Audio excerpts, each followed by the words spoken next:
manu le nganga nai o le tai au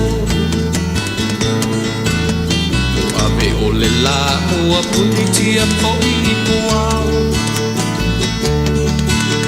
E sau malu e wha asusu i laua la au Sa sala le punga la au matala uau E tio fo i Samoa whai o na tai au Le amatanga o le aso whao popo o le olanga Le tai au nai matani uwhea ngai ma le ata Le tala le lei ua so o ai nei Samoana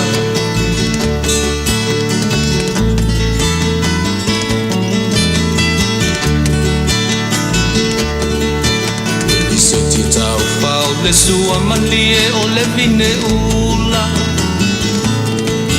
Mapau whaunga o le lupe lunga o le moso o i pula Le langa ali ua pua ina mai lona manongi Le asoko ua foa ina i le Samoa moni Le tio fo i Samoa whai o na tai au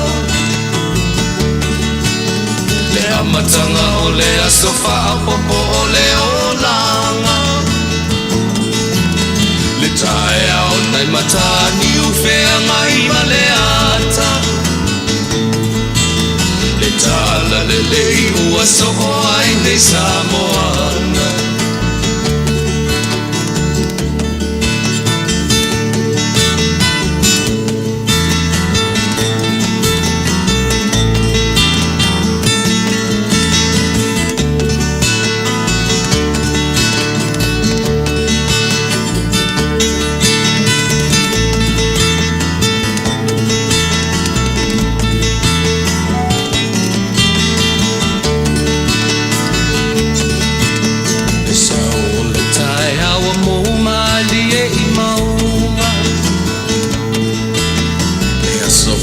Valo ia i mapaupauna Le inga ua whaako ia tuile matai Tangata soi fua ua oli oli mawhaapetai Le tio o i Samoa whai o na tai au Le amatanga o le aso whao popo o le olanga Le tai au nai matani uwhea ngai ma le ata Tala le lei o aso o ai nei Samoana Le tio fo i Samoa whai o na tai au Le amatanga o le aso whao popo o le olanga Le tai au nai matani uwhea ngai ma le ata Le tala le lei ua so o ai nei Samoana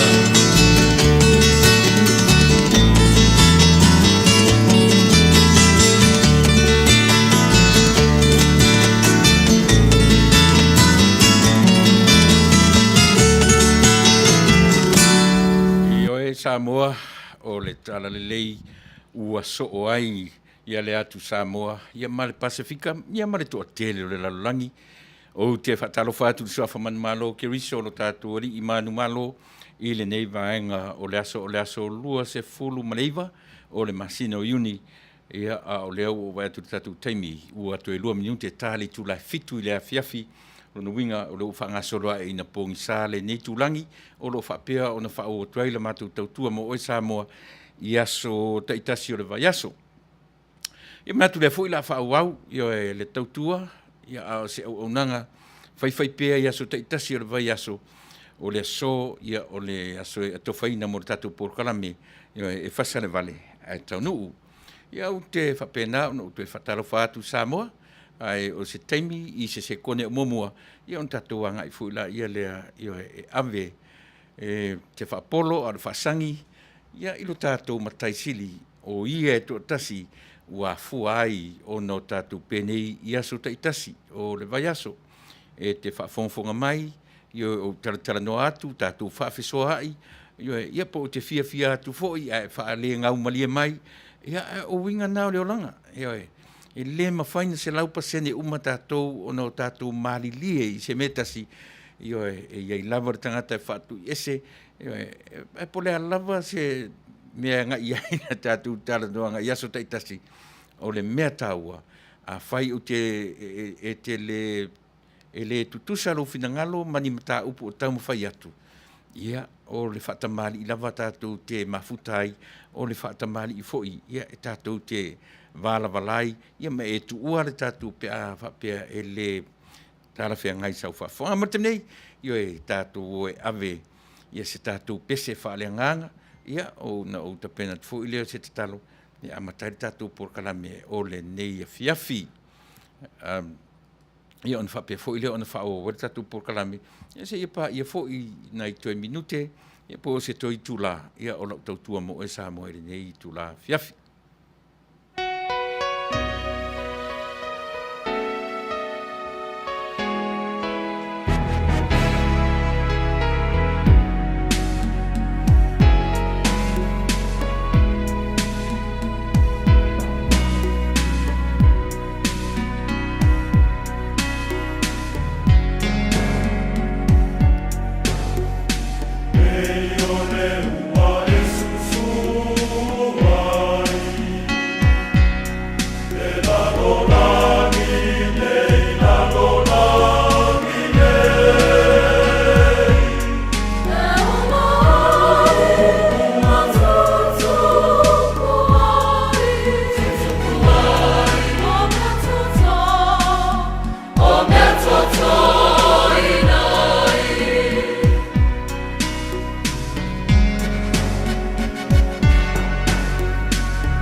Yoele tu aero mātou tamā pa ia tamā silisili esa. Loa nganga e auna mai le lalolangi nei mo mātou tangata. E o le tō mai o le timu o le ua e susu ai, le lau ele e whasusu ai mo mātou nganga a mate. Te talo tamā e male nganga whanaunau. O ua o le tangata le ato toa. O le tautua foi male aunanga e le lava se iloa. Talo ilo nganga pa ia e whaangangana ina le au auna. Au mai au mawhauwhangu le lei o te tautua atua ia te o eala i le longa puiari ia o mātou tangata iso se tawhore nei ke loke. Le wala au le atamae whaamangalo le tautua ma se au auna. Ilo suafa mamalu o le mala au ai. Amen.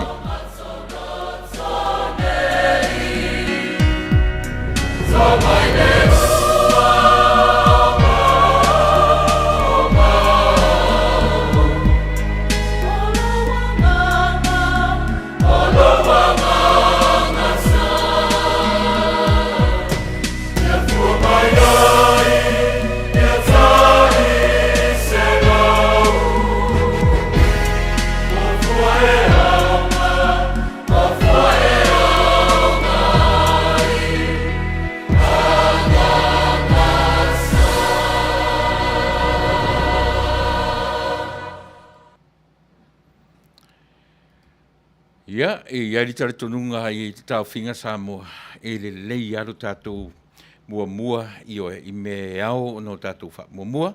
Ia e mana tō le fo i ua, mai ao no tātou ave ne vi inga o le atua. Ia pei o ia lava tātou te whesiri na te au mai are ta iala. Ia a ta iala lava le anganga o le atua iso o se mea tātou te whaia. Ia e ule lei fo, e tu sa lava po iai ni uta whale e whana mai.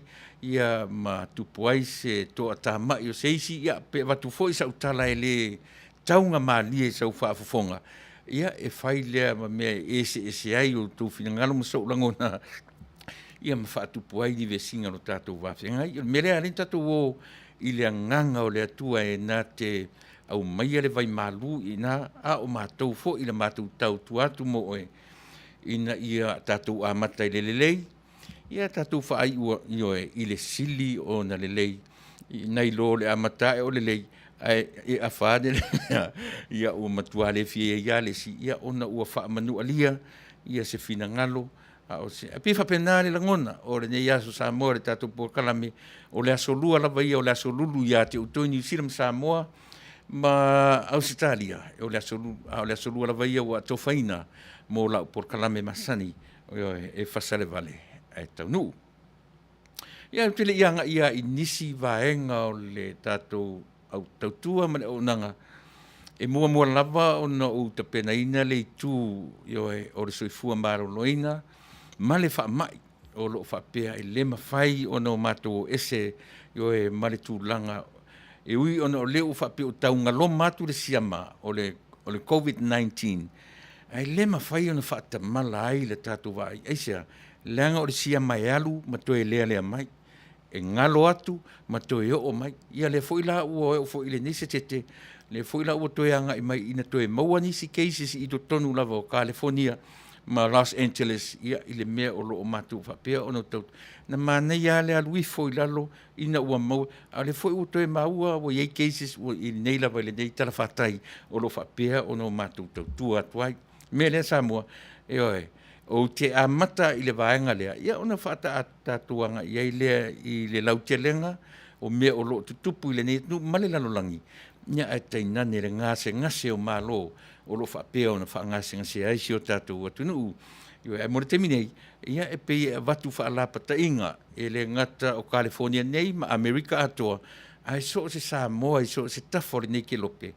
Ia e maise fo i tātou na na a fie le whaamai, ua toe pule alofa le atua, to tele uo, o au mea mamai, o ainga, na maua le whaamai, o lela ua toe recover, mai leanga le lei o le atua. Ia pia fia lava i le whaamoe le tasi.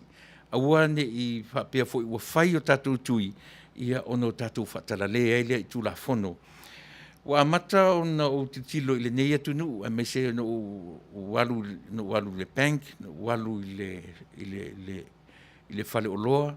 Na la o mea tuli mata i le ana nei, ua iai tangata o tu tonu without mask, without protection. Ua amata o na pi, ua amata o na tala le mu whapena, ai pi e tā mai lava i talinga, le ai e tau lava, o na iai pia se ia vangana, le ala ua toe maua cases nei LA, ia pi o tasila le nā mea, e toe whaamanatu a toe ia tātou Samoa. Ua tātou te vai upe, o leu amatan tala le mu, ua matana whewa i tangata i tutonu o whale o loa, i tutonu o whartupe, ma so se mea e teanga i whale ainga, ua amata o na AVS le toe whangaina le puni fofonga, ia, ai pe o le lapata inga lava le tātou lava tautua ma le onanga ia e ao lava ono tātou usita ia pia leanga o le sia mai alu ma toe foi mai tai pe ia o le mai le o le kanesa e mo ia e fai mai ua uma treatment o toe mau o toe recover ai a o ina fa le tonu e toe o mai lava le fa mai io e ma fai nai le soifua ma le ola ia pia fa pena ai o peselea o la umata upu anga i eile o tala noa i le asole nei. E tusa o mea o lo o tutupu mai i lo tātou atunu ma le nei atunu ma le so se mea. Tā ua ia o le whata ua ina o le ngangana. Ngangana Peritania, o le ngangana Samoa, i o na upu e ao o no tātou malama ai. E wha manino ai i o e ngase o malo e pei o na whia ngai ma le tātou atunu i le taimi nei. Io e taimi talu ai na o tala noa i ai le mea le matu inatu i ate o le a le upu wha vai lau sila fia ma le constitution o lo whapea o nanga i ai pei na halu so taimi i le mena. Ai sila la i ai i le wha mai le tu la i mai Samoa le mea o lo ngase wha ngase ari tatou atu e afua uma mai ia i le manino mea ia le manino le wha vai palu whaatasi ma le Constitution. O ina tonu, a walewa, ele ni mea whatoa ngana mai ei tua, sa te tau na whaasa o me le taimi o le afuafua mai o le upu leo le whaavai. Ma le upu papalangi na whaavai ei le malo le tātou watunu o le Constitution, ia ma leo awatu sa o le tātou porkalame. O le upu e te tau o na whaonga ai, o i unga whono ua whaatula whonoina ua whai ma taitama. Ia po le taitama, le Constitution. Lea lapi o ina, lea sira tutoa i tūlanga o lo tūla i mai le temi nei Samoa. Ea fua mai i, ona o le manino, o le whaavai, ma le taitama. Ea ngai toe a whea i sa utala ona e tā ua, ina ia manino pe. O la aulia tala noa pe i mo meo tangata ua toi avia seo la tō, i tō se le tioa te wharongo ia i tala na. E pe i o le tautua la vare si ufonga o le taia fau, ina ia oa o ina i tātou, ia manino i tātou, i le alafua, ma meta i tasi, ina ia manino mea ia e vevesia te tātou o tunu. Tātou te whalongolongo atua pe ila o ana nei, o le whai mai whaavai, whai mai Tuilaepa, whai mai whaavai, whai mai whaavai, whai mai whaavai. E ta toe o i ese taimi. Se i watu tātou pese lea, ia o te whiwhi pese o le ngangana, usi me la whafo.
Yes.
Ia, o le pese matango fie, o na upu, io e tāua le ngangana Samoa ia pei o na langina, e le susunga ia vili Yeru.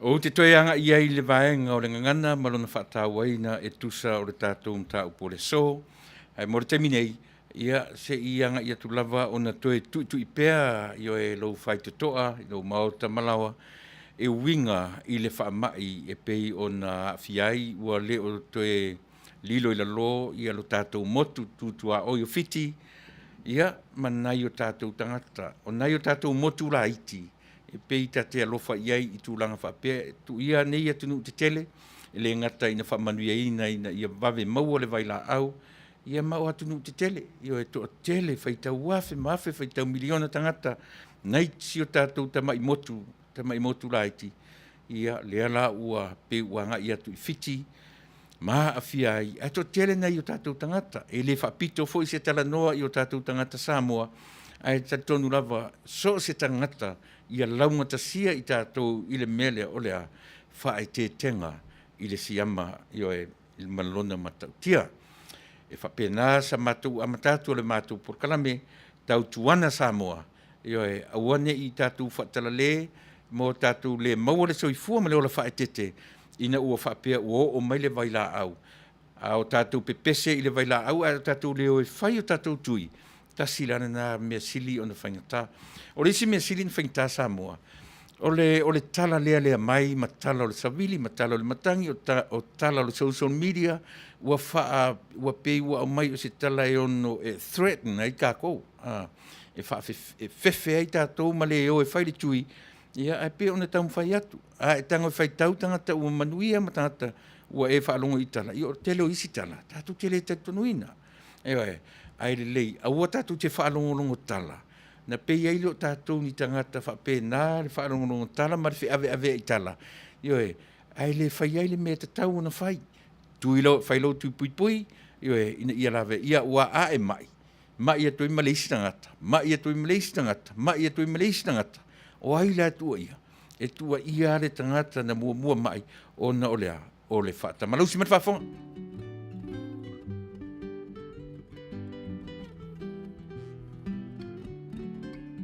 Greetings, Talofa. My name is Reverend Lee Sepulona Tanuvasa, the president of the Sifonga Taiafo, Radio Samoa USA. Mātou tautuina le tātou stete o California, o nau tūlanga o le whamai. O le urtala le nei mata upu, o le vaccinate all 58. Together, we can end the pandemic. Whalotelina i tātou, ina ia whaitu i whaangata e pui ailo o tau seifua ma le tātou wola. O le tātou ngā rue whatasi e tātou te mauai, le Manuia, tau fia ai le malosi o le nei whamai. O le tasi tūlanga le lei e pei o na mātou ngā rue ai.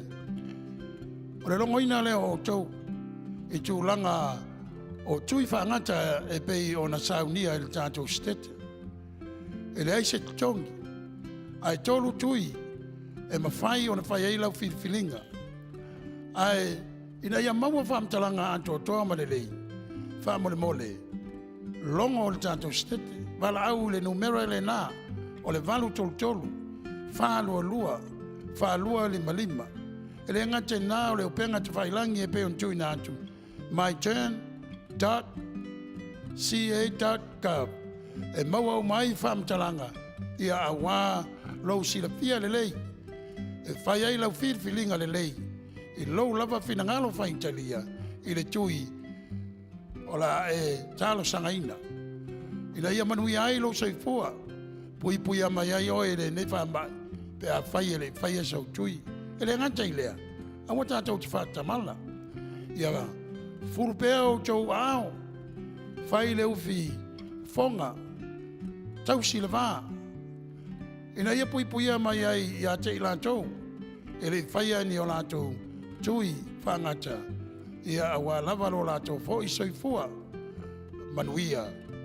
Ia e tusai o le whamai. So we continue to encourage you to please call the toll-free number on our screen in order for you to receive proper and good information, so that when you do your choice, you do exactly what you wish for. It is free. It costs you no money at all. But you have to look at also the website. It's given to you on the screen, so you can continue to look into the proper information again, so you can make your own proper choice. Remelea, Samoai ia misele, mamalu, o tangata lo papa au le tanto state. O le utala le na o fa moe o le nei polo kalami. Vaccinate all 58. Ina ia tātou, no fo puipuia ma no fo Manuia o no le whengai ma le nei whamai. Ia Manuia, tangata uma alo tauno le tātou state. Manuia oe Samoa, e ala i le angrelei o le tua, i nei whamanuianga o tātou maua, e le aise tong. So forth.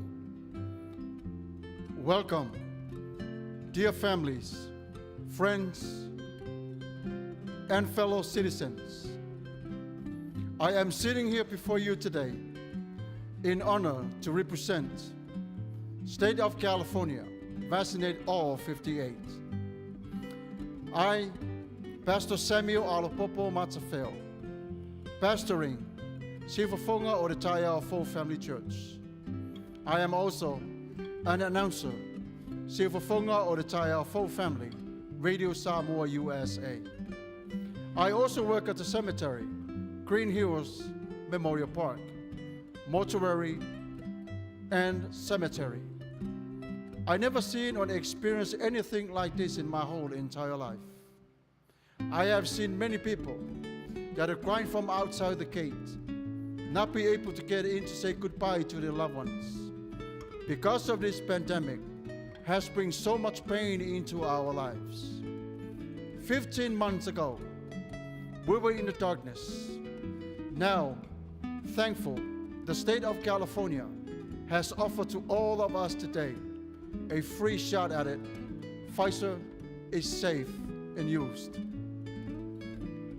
Johnson & Johnson, safe and used. Moderna, safe and used.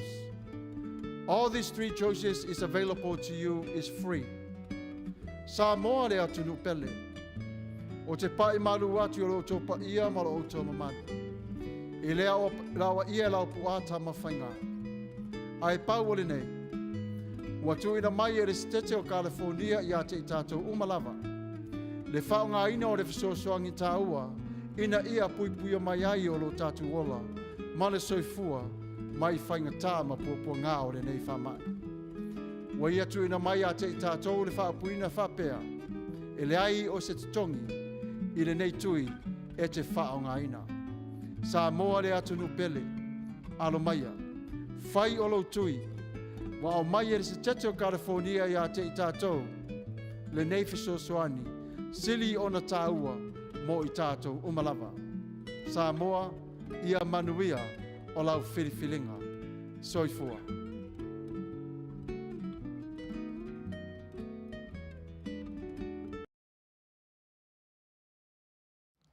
Ioe Samoa, it's a great message for all of us. We all need to get vaccinated as soon as we can, ioe, to save our lives. Tā ua le tātou whaafonga, ioe, ma whailoa, ioe, ai le na o lou whaafonga mai, ia ai aunga tā e whaatinuina le vaenga. Seo whatalo whatu nisi o mwhai o na mawhata mai, Peri Muripola sua mawhata mai Sydney au se tālia, fia tau vau, maro whaftai, tupe ta whea, po ta whea, ia o lo mawhata mai au te roa, maro whaftai, mala poutoa, whiro mai in Northern California, ia malo whaftai le whiro mai Amelia Faleolo, ngā sū lau tawhi, tau talaso ngā sū, malo whaftai, Shiasuki, mawhata mai Sydney au se Italia, toi sulusulu, mua au su a talo fauso, ia whiro mai Puspena au se Italia, ia a soli ulale whaftai, tina o tamit whiro mai, malo whaftai, a iti Marina, ia e whatalo what, ia tuelu so mawhata mai, I Marina, I whea lea New South Wales, Sydney au se Italia, ia whaftai le mawhata mai o Peta Winston Time, Winterstein, Perry Mulipola, Sili Vale tua tangaloa, wheloi mai fea ia lena whaftai le wheloi mai, ngalo and se misi se peti, Perry Mulipola sua, pena foi on whawhiloi atu, mafta mai ia ngalo, ma se misi se peti ia mai au ki lani New Zealand. Tai loto a mituana i George vai, malo whaftai le wheloi mai i le nei vaenga o le fiafi, Maria le mau, mafuta mai sini au Italia, malo whaftai le langolango mai tau mawhai pari povi, talo whasese o mai o lua mare nofo alo, whaftai tere teo soka ia o le tatu paanga masani o mafuta mai na i Melbourne au Italia. Julie Lupes Canlan Wikirifi, malo whaftai, ia o taimua whamausili, Millicent la auli vangana, ia malo whaftai o wheloi mai Pakuranga Heights, New Zealand.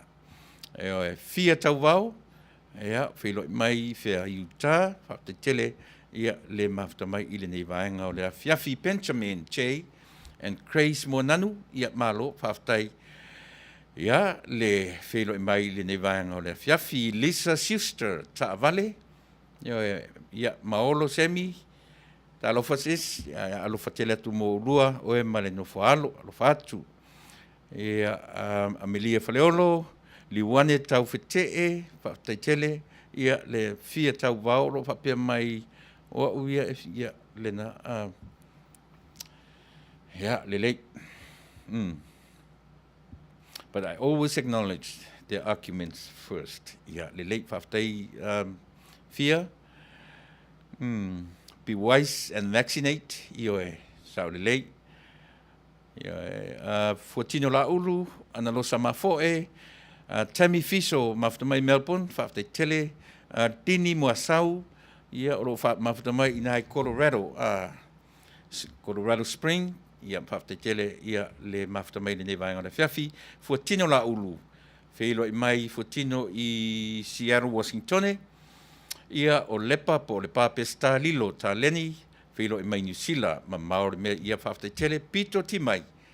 David tau tarangia, ia e olo mafuta mau mai lava David i sa anapu Samoa. Ia whatalo fatu, ia David, ia o na nafi sa tiu te tuai, ia le to ino Taunuu, ia le to whai asu fuina se tusuasua, ia e pe sau inai sa anapu, whaftai le wheilo i mai.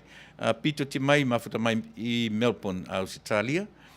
Ia Emol, po Emol Hutch, ia pe ia se mangiangi tau ia e whaataro wha mai New Zealand, ia whafte tele le whelo mai, ia liua ki a leni.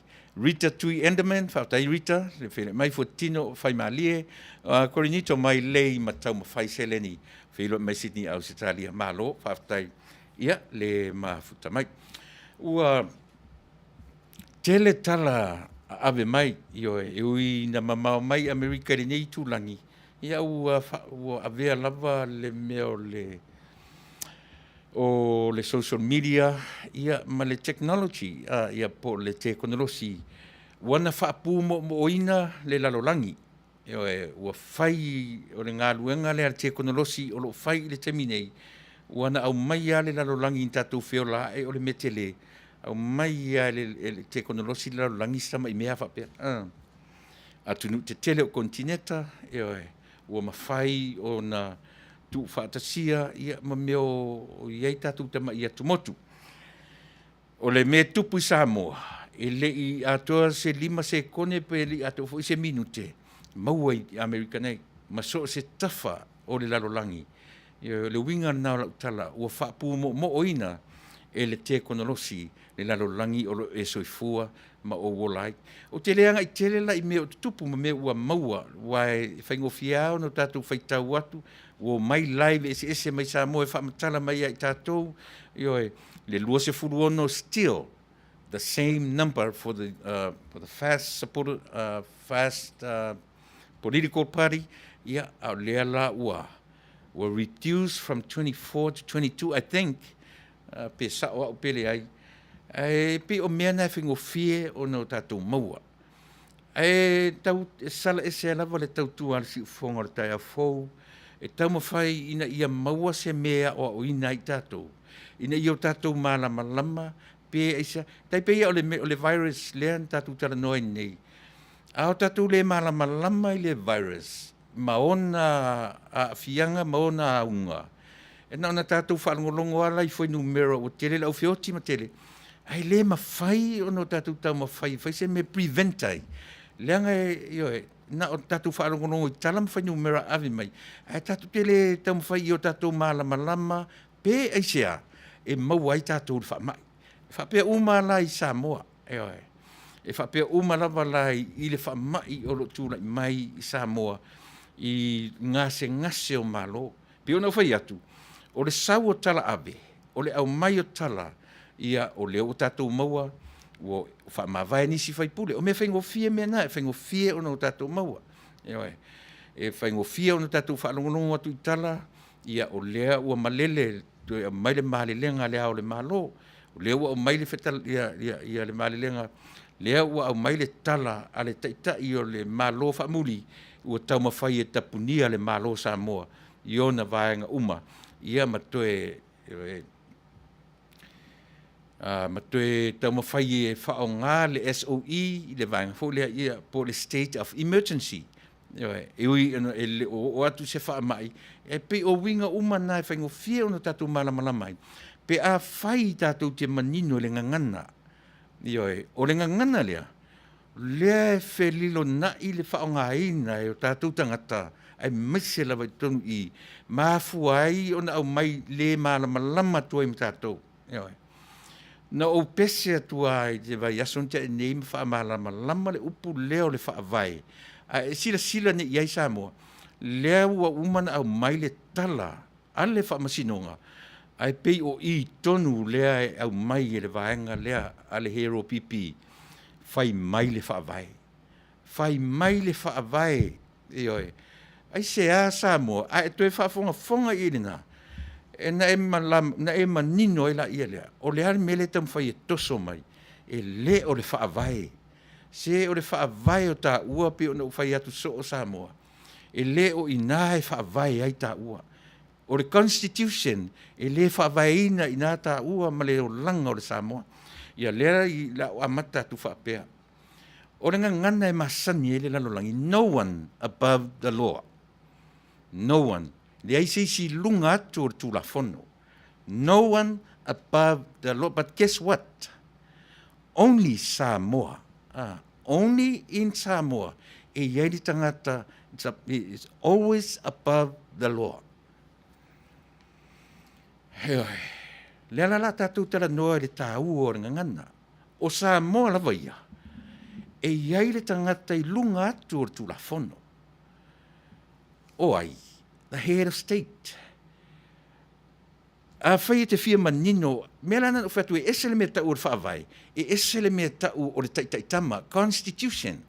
A o tatou o le Constitution, whai mai le Constitution, e lalo uma tangata o le tūlafono, e ma whai na moria uma tangata o le tūlafono, a o le ao le malo, e le moria le tūlafono. Sila la uto ni mea. There's one person is always above the law, according to our Constitution. O I tonu lea, auto sila iai Samoa I le mele tula I mai. Ele o I lea nga iai le vaenga, and this is their final card, playing card. O I le mele, o lea o le malo, because they know exactly this is the only person is above the law. Tatou o the Constitution, e le mo lia le au le malo, ise tu la fono, but the question is, whawhewhea pe a whasioti, excuse the language, pe o le tam whai ia whaamanino, ma whaamalama ia le tatou, leanga o le whai mai le taitama, o te le ta ua le Constitution, o se whaavai, whai mai le taitama, e le mo lia, o lalo o tala,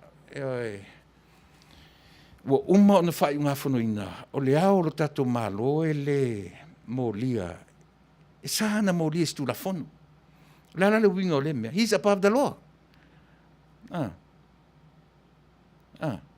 Manino on mele. Waina te tau ona o tātou tilo iai.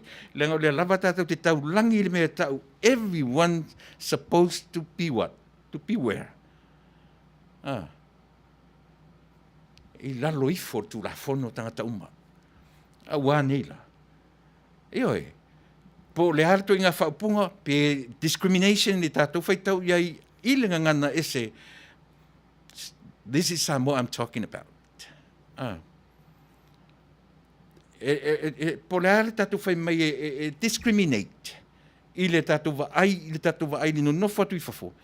Samoa ai, it's a different country from everyone. Pe le mea le nā, ioi. Whafonga i o saunoanga. Mea tonu le leunde pese atu e Samoa. E ese ele mea tau o constitution. O po o le taitama. Ese ele mea tau o le whaava. A tatou o le constitution. E sa ola le mea lea. E le mo lia i le tū la fono le ao le malo. Eoi. Pe a tatou o le taitama. A tatou te olo le mea tau o le whaavai. O le ao le malo e i lalo le whaavai. Aisea, nanga i leise si lunga atu le tala lelei. Eoi. Leise si na te suia le tala lelei. Mela na lei ona ofina o pea ma ofina o pea. E ta tau ona malama ioe ma toi rephrase upo le tatu atunu, upo le tatu ngangana. E taua. Langa o lea lava la fai ma alo fanga le upu lea. Fai mai le whaavai. Fai mai le whaavai. Fai mai le whaavai. Eoi. Ai le se whaavai la le mawhaina ta alo ai se si lungo le whaavai. Fai mai le whaavai. E sa, le mulilua. E sa le whasio tangata. O mea umanai to tonu o le tala le nau o tu isa mo le whaavai. O ina paula le whaavai o le tatu o tunu. E le se whaavai o le tatu o tunu o le constitution. O le whaamatala mai le constitution. Le tū langa o le head of state of Samoa. E a le head of state of Samoa. He's above the law. Eoi. I le whapunga sa o atatu te tilo iai i le melea. O le nā. Ai se a le mea lei ono whai atu. He's above the law. Langa i le mwhaina mo lia tu la whono te mano lea. O le maua lunga le nā o le wa ai ar tangata Samoa. I le ao o le malo, le ana whai ai nā whanua i le mali atoa. Alu e whaatali le langi. Se ao o lo malo. Okay, I always go back to the root of everything. Langa te tauna malama lama i le amatanga o mea uma. O le maua lunga le nā o le wa ai o le toe ina ma le lo matua ma le tangata Samoa. I le upu wao.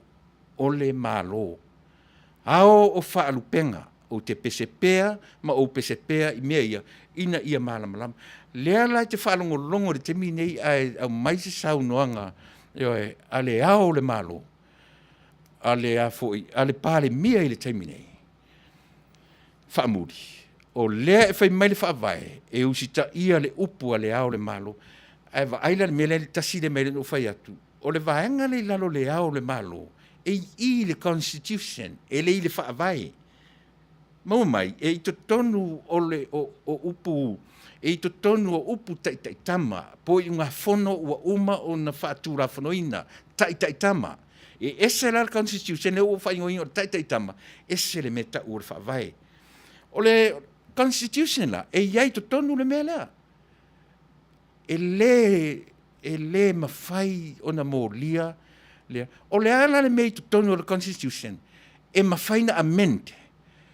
Ai se ala sa mo o le amend ai le melea. Leanga atu li loa i fesili. A whaine i atu la i mai pēl watu le ta vale a le au le malola ve ai se tangata oti. O le o fetu atu la fono le melea. E tu mau pēa le mo lia tu la fono. Vai e se le tele o mea e tau te tilo i ai mene. Pei ona o whai atu Samoa, o le porkalame ana tātou si ufonga o le tai au fōu. Tau whai se mea tātou te a onga whatasi ai. Ore au mai o tala I Samoa, tātou te maua I so se mea.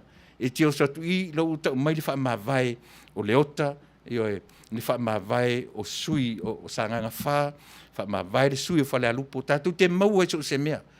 A o I, e ese la le wha tau tainga o tātou porklame. E mo o mia ina ia whai mea nei ma whale a onga, tātou te a o onga o mai. Ina ia mawhai o no tātou malama lama. Ia tala no mai ia Tuilaepa, I le temine ua o tātou malama lama. Sa moa a tula I mai se whai ngā malofo, tau na mawai vai mea I e lua. O le tai tama, male whaavai. E le ni nia whaatasi le upu whaavai, male tai tama. A manino le tai tama, e amente le tai tama, a le whaavai lawa I o Samoa, e le mawhai o no tātou suia le tala le lei a le atua. Lea e whaavai I ai tātou. Whai mai a, o le tala le lei a le atua, e whaavai I ai Samoa. Simple as that. Na le mawhai a lea o no tātou. A o lola ina manino le upu lea le whaavai I le tua le te whaavai ai. Pe whaavai le tala le lei. Whai mai la vaenga nei tu tonu o le tala le lei na. Au e te whasi o tangata. Au e te murilua. Au e te ngaoi. Tātou te le ta a aloila I tamalea. E le mawhain tātou a mentinga a me tātou atu whapea. O le vai aso fau, o le a mente el tu la fono e lima. O le a tātou le tu whapea e ava I matua, pe ava I loe. E a mente le taitama. A o whawai e le mawhai e se tangata Samoa on toe a meni aisia. O le mea ua uma o na whaata oto. So le mea le tatau ono tātou tilo I ai. A tā oto ola I taitama. A whai o iai le mea le I e. Ua leva tatau na a mente. Ua leva. A o I tonu a lea Samoa. Lea ua whai masuru whainga. O le vaenga lea. Ua tau mawhai e uplift. Le au o le malo. Toe pau a lea o le latu kāte le ta alo matemine. I la u lea tilo. Toe pau a lea si a latu vaenga lea o lo tau whai e ta alo mai ile temine. O le la lafi tua o le au o le malo.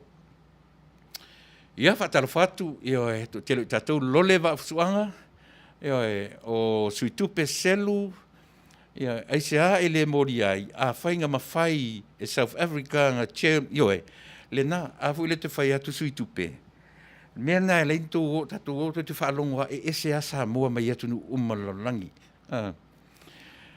E pe o le na, au tau o e tau sa ili, le mea lea u te whaamtalatu, o Samoa lawa ia, e le mawhai o na mō lia I se tū la whono, le au o lo tātou malo. I tu tonu o le vaenga lea o le Constitution. Ai o mea umaia. Pei o na o whai atu. O mea e mawhai na tātou suia. E mawhai o na o tātou amendinga. A o le whaavai lawa I o Samoa. E le ai se tangata o la Samoa e mawhai o na ia amendinga. Le se senga na o mea e lua o te tala noa tua ia manino lau whaafonga. Le malusi anga o le whaavai, ma le malusi anga o le Constitution, po o le taitama. E me tua vala I sini mena e lua Samoa. Ai langa ua whaingo fie no tātou taritonu ma whaalongo I mea ia. Ona ua masani ai lau whaalongo. Ua masani ai lau whaafonga, masani ai lau whaalongo. Ilea, whai mai le whaavai whaasu man wha. Whai mai le whaavai whaapea whaapea. Whai mai, ai le se whaavai le mea le nā. A le manino le whaavai. Nā laina o maito ina tuu tua o le whaavaa. Nā laina o maito ina tuu tua o le whaavaa o le tusi whaavai. Le whaavai I le atua Samoa. Leanga pauda nā le whaavai e tilo uma I ai vaenga taitasi o le Constitution. E fusi a toe le whaavai ma whaamalama lama le whaavai mea uma I ei to tonu o le Constitution. O mea I to tonu o le Constitution e mwhai o na sui. E mawhai o na tātou to e suia. A o le whaavai lei whafo. Whaavai I le tua Samoa. E le ai se taimi tau te atua i o whapea mai, whaavae i a Savoii Samoa.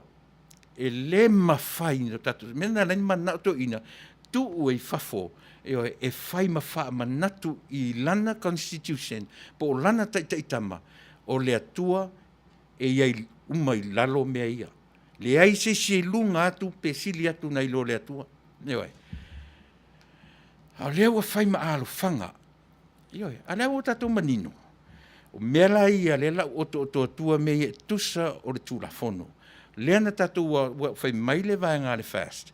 Ua la tau talia ma le whaafetai le tulafono o i le afo, i le unga le whaamasino. Eoi. Mana ia, mana ia o mai lau tau whaafafonga, e mana ia o mai le tātou whaalongolongo. O nei mea ia tau ana utango tu watu e te tilo iai, e sasi fo i tulafono lato. Sasi tangata uma, ioe, a o le mea whaavai ai lo tātou ola, e whaavai lunga ni mea tātou whaaloalongia, ioe, o lo whaaloalongia o le tangata, e mwhai fo i ona, o inale na upese atua i le aso sa, o inale na fua iai, le whai unga a whaamasino ina e le fua ina i lunga o le upu a mia tonu e na fua i lunga o le upu a lofa e whaatupu file mu ia Samoa sila la i vaenga i a toru e le wau se lo ia whaafonga mai nisi o i lato o lo lato mtafa i o i lea a sila i le mali lenga a le ao o le malo le na whai le aso lua se fulu o me stand still, even now, e lona winga, e le toe mo o mia sisi mali lenga toe, i le whai unga le wa o mai, ua lava le mali lenga na i le lua se furu, e toe au fiai le fono le wa umana au mai, i le fitu aso. E le toe tuli ina i toe au mai sisi mali lenga, o lea e wha ngā ina, the same mali lenga is still valid le mali lenga lea i le aso lua se fulu oai o me o e fa fonga mai la sa mo le mele tau te tala no ai ta sila na me te tilo iai le ala o fai mai le io e unlawful voided ia lea le fa tau tonga i lalo le fale ie a o le fa ngā le mali lenga mai le aso lua se fulu kilo i mea ia tau te tala noa ai. Unlawful voided le whatautonga under the tent. Ao lea whai mai le a foi. Le lava tātou te whaonga stand still ia le mali lenga le aso lua se fulu. Le a foi lai e stand pai le whale ie. A pe whea nei o le ase tūranga whai mai e toi toso mai toi whaonga. O le whesili. O whaise loa suti ia i la tau ia na whaia le whaatautonga. Eoe, le urungali, matawheo, mataula papa, o le na whaia le whaatautonga, ma parita eo. La tau ia na involve le whainga ole. E lo ma whaina whaise se loa suti li vanga lea. Aisea, o tala manino ia Samoa, tātou te malama lamai, ma tātou tari tonu ai, e ese le mea na whau i lunga, ioe, whau wha Samoa i lunga lea, o lea lofa ina ia launga tasia tangata Samoa uma. O le winga na, a e sila to toa i le teiminei, e le toe mo o mia sisi maalilenga, o le valid le maalilenga le solu se fulu, o me. E whaatino ai le aso i e fitu.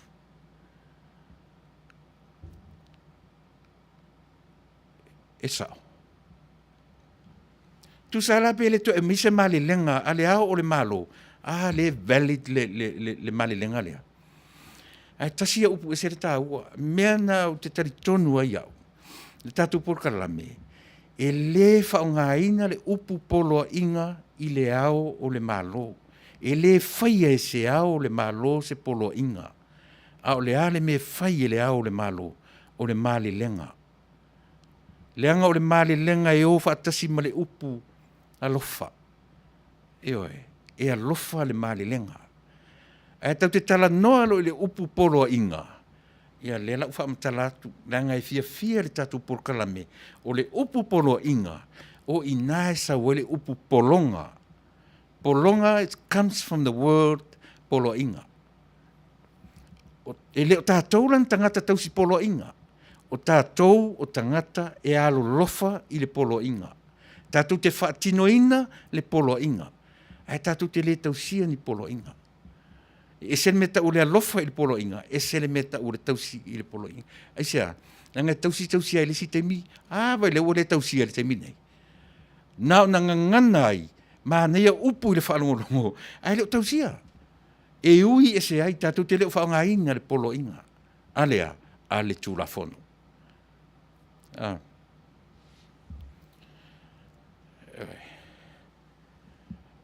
Ia. Lei ele se one I whapea o se tala u le tala le avatu. E le molia le ao le ma. Le ai o le mea ne na o lo I tonu. Sa I tonu o le constitution le tātou atnu. E le molia le ao le malo. I se tulafono. Ia manino. Ia manino le vaenga na. Ai le se upu au. Mea lana le tatu whai atu. O le tāua lana le on tatu malama I le upu constitution. O lea, o le taitama. Aisia, langa mwhainga amende. Sila la sa mo le melea. Ua tatau lana amende le melea. E tusa o le tatu sisira. E le talawhia ngai le melea. O le someone above the law. Wa a whai le molia I se tulafono. O le mea manino lea. E lunga atu o tulafono. Ia le ao o tatu malo. Ai pe o I tonu le suru whainga. I le temi nei. O le vaenga lea. Lea o si I lunga lea o le malo. Whai mai lea o le malo. O le male lenga le uwhapea mai. Ia te tau na whai le melea. Whai le melea. Whai le melea. Le winga lana le no whai atu ia malama. A whai atu lai mai mamanu malo. Le vaenga lea le tula fono ua au mai. In 7 days e le whai ona whatinoina. Mo lia tangata tula fono. Toi wha I mai ia le wha tautonga I lalo le whali ie. E whaonga. Toi sila tutoa iai. Ilea. Doctrine of necessity. Leanga o tula fono le na. Lea na whatino ai. Ia le tautonga I lalo le whali ie. A whai la e toi iloina le doctrine of necessity. Ia o le toi au meia foi na I tutonu. O lea. Mena tu whai tuai. O le whai unga ia le whamasinonga. E le se whai unga na whaia I le amia tonu. Ai sea, a e whesiri lau tali le whai atu, leanga e te le amia tonu o te le amia tonu, and none of us e amia tonu. E lea ngā fwoi lan tatu whaitawina whape nā tūla whono. Ai na whaia e tūla whono, whaia e whamasinonga I lunga. O leanga le lei, ma lea lofa I tū umailua. Ia ma se tau whai, se ili se file mu. O le whesili, a umaneri fi tuaso, ai na le vevesi ai o le atunuu I le whai unga o le whamasinonga le wau mai. Ma le mau ai se tonu. Ia ono tātou toi tilo la ia lea. I le whai unga e whai ai lunga o le alofa I le atunuu. Ma le whai unga e whai ai lunga o le amio tonu. Pe ono whai atu, tātou umalawa, le ai maseisi au tātou, e whawhia amio tonu I mea ia. Ai tātou talia. Tātou talia ma le whawhitai ma le anganga fia. Le whai unga ua au maia ele afo ele whamsinonga tātou talia ma whawhitai ma tātou mata po o whea e anga I ai le finangalo o le atua au ai fo ine I matele mai se si whapea o le finangalo o le atua leo whapea mai le finangalo so le se si fo I oso mai ma se tala leo o ta whai atu tātou porkalame o te le loa po o whea o iai le finangalo o le atua pule le atua I lona finangalo tātou tapuai ma mata I tū po o whea o le ale me tino mai mo I tātou a o mai e tupo e le file mu o Samoa that's God's will o le finangalo tonu le nā o le atua e iai le mea maalie lea e tūlai mai pea mai fōringa mai e whapea no mata I le porkalame o le tae au o le tangata le ingo I Asioeli I mai ava le loia ia maleala I le pule ia malesi uru po orna ua ngalo I le sau mai I le vaafonti. Na lato mai mai le ngaluenga whaaloto tele. O le ngaluenga whaaloto tele ina ua to ulu maalie sui o le lato ainga mo le lato o le HRPP. Ina ua to ulu ifo o whaamawai ia tamaitai loia ma le ali loia. Ioe. Pe ona whai atu, ele anga I tele ia ila upoka lame I mea ia. Aisea, o langa ma whai fōi ona tilo ia I whaapor kiki I mea ia. Ma whai fōi ona whai tauina. Ma whai ona mai oni tactics, ia pe au mai oni tricks, pe au mai whapena. Ioe, ele whai ngō fie la ona nga iai ar tātou, ma se e ti ai tātou. E te tau fōi ona wa ai iai male atamai, wa ai iai male poto, po o aisea e whapea tuela utara noa Samoa. Langa o lesa ili awa noa ia Tuilaepa malana vainga. Sa ili so se vaipa noa e mawhai o na whai ma alofanga. E alo iai, aisea, o sotu I tu la fono, o sotu I tu la fono, o sotu I tu la fono, o sotu I la, lei longa se mea iai, e la tu lava, o ro whapene I mai tu la fono. Ioe, to ro whapene I mai. Ioe, ia na o le sui o whangalo, sui o le mātui tu mālo, lisi nanto o whahama iai por kalame, ana nei le tai au. Ioe, o le por kalame ua le aini manatu. Ioe, ai nau mai e whaamatala mai ia Samoa. Ia loto te tele pea, matoe ave, matoe au mai lava le ao le mālo, le nei lava e tau au mai. Ioe, e whaalongo Samoa I le ao le mālo. Pe paule le mea o latou alo fanga o lea o lo iai I le teminei. Ua lea ia masisi mea. Tu at fu I le hava no ia mai ava ia na o mea tau ngofia na ia au mai. I le whaalongolongo. Mai le e fiu e alot. E pau ale mea na u whaanonoa. Le li le whai al por kalame o sioeli. Whai maila na tala muli a me le anga sore le ai saka IT ia kua e lunga mea ia se. O le tala muli a le le whai al por kalame o sioeli. Whai maila na tala. Na wala au watu le toi ina. Whai mi, ua le ma whai ai o tau ia au whai poro kiki. Se fo mone. Toi fo I mai ia I mātou. Se whauta iai.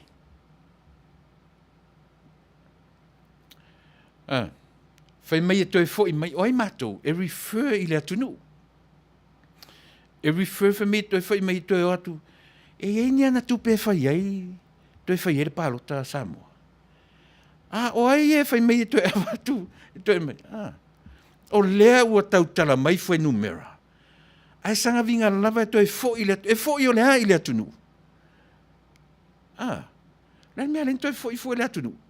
Lai mea le atunu e toi fai e ua umana fai le filifilinga le atunu. Pele o le taum fai e mimilo. Le sui e tasi lea ua tali wha maria loto fo I ai le wha masinonga. Samoa, e le se le Fasa le Vale e Taunuu. Sila I le metula I mai, pe le tali aina, le fitu asa o lea.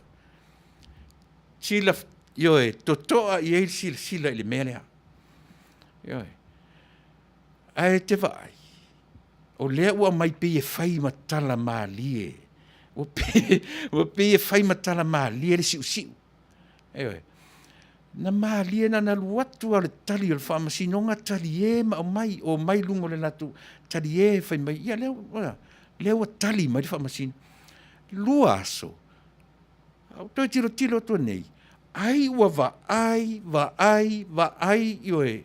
I le tala mua e soli tu la fono. Unlawful, unconstitutional, ioe, le tali. O tali e mawhi. O sau le mea le nai le soli tu la fono. Ai va ai ai le whaai unga o le mea. Ua pei ua toi va ai ai. Pei ua ti ngā ai. Ai sea. O nau mai loa le nektai au whai mai le tamaitai. Le tamaitai loia. E le I tangi atu le loia sili. Ia au maini siu. Tasi ale mea na tangi ai. Pe lawful, pe unlawful. Ioe. E le I whai atu e mai le tali. Au mai a mani siu. Ia se whau tala ia. Se va tane. Le mea le tali le fa masinonga na au mai. Tali au mai pe fa malie le ulu ai sa ura si. Matua le fia va ai. Ua study e le vaenga. Ma tiro ai, mai loa ai. E a fia I le mea leo, I le bracket what? C, P, A, po le alava le vaenga o le whaiunga. Ia lela, mao le fia le aso mua o watu ai le iunga o le whamasinonga. Ai te ua toi whaitaua e le whaiunga o le tali. A waita fia lai. O fea le mea la matou whaia I le fitu. Ia le lana o mai le male lenga. A mai le sau noanga tai whamuri. Ana po. Sole. Pe ua ngai whapena. Ua leilonga le mea ngai. Ua ngai toi whamamalu le SOE. Ua ngai e loka. Tāpunia le malo yona vaenga uma. Ua leilonga lava se mea ngai ai. Ai sau ai a vaenga lea. E mamalu le ao o le malo I lona vala awina. Aisia, toe a o ina lea o lo totoe. E a ngai ai. E tū le mai luma le ao o le malo. Ai la lafi mai ai tua. I le mea lea. O ne ngalo, o lo valid le male lenga o le aso lua se fulu. O lona winga, ua ta otoa le male lenga ia. I le fitu aso lea. Tu sa lava pe le toi whaia mai se male lenga a le ao o le malo. A le au mai I whai unga leo tu la fono. E valid. E valid le male lenga. I au suia le fono. E ui lava la ina le toi. A o ina la o te mawhauai. I le float ia po le stand pai o le whale ie. E toi toso mai tu tonu. O na o le fo ila e valid le mele le amtanga. I le aso se fulu. Ia pe o nai vaenga na Samoa o te tilo ia I le whamasinonga. O lea lai whai mai le tala le li le na whai al por kalame le li le sio eli. O rona ia manatu a o le ma whai alo e la whai por kiki to e fo I atu ia. O ai ia o le atu nuu. E refer ia Samoa atoa. E to e fo I atu e to e whai le palota. To e ilo mai e le atu nuu. Ia ta ilo ia oe. O ani ana to e ilo ngai whai. E toi ilo I fea o le ua lua se fulu ono I le lua se fulu fia. Ta ilo po fia numero iai. O a ilo ngai toi whaina manino le amatanga lua se fulu lima, lua se fulu ono. Ai o I tonu lava I le amatanga. O le amatanga leo mea uma. O aina amata te seo mea uma nei. O I le o fulano moana ia. Tau te fiu fe alo whai iai mea ia. Ai se ana se ai. Nei loa lo ua sau I tuala. I le vaenga lea. Fio sofi loa I le levo lea fiafi. Tau ma whai e momono mai le sui wha o popo lea. O le amatanga le nao mea uma. Knowing that's 26, 25. Au lea le nofo matu lei o whai mai ana o mai e whai le mea na matu. Ana whai le mea na matu. Se vai le matu a pe pelo le ma fau o nei whainga. Se whahuta la tātou sa moi ai. Au lea lava tusi le lima matu lei o whai mei ana whai e fast me le matu whai atuai. Ua leva o na maua le unga. Te ofo le lema maso le leo mai lunga o penga ta whai langi.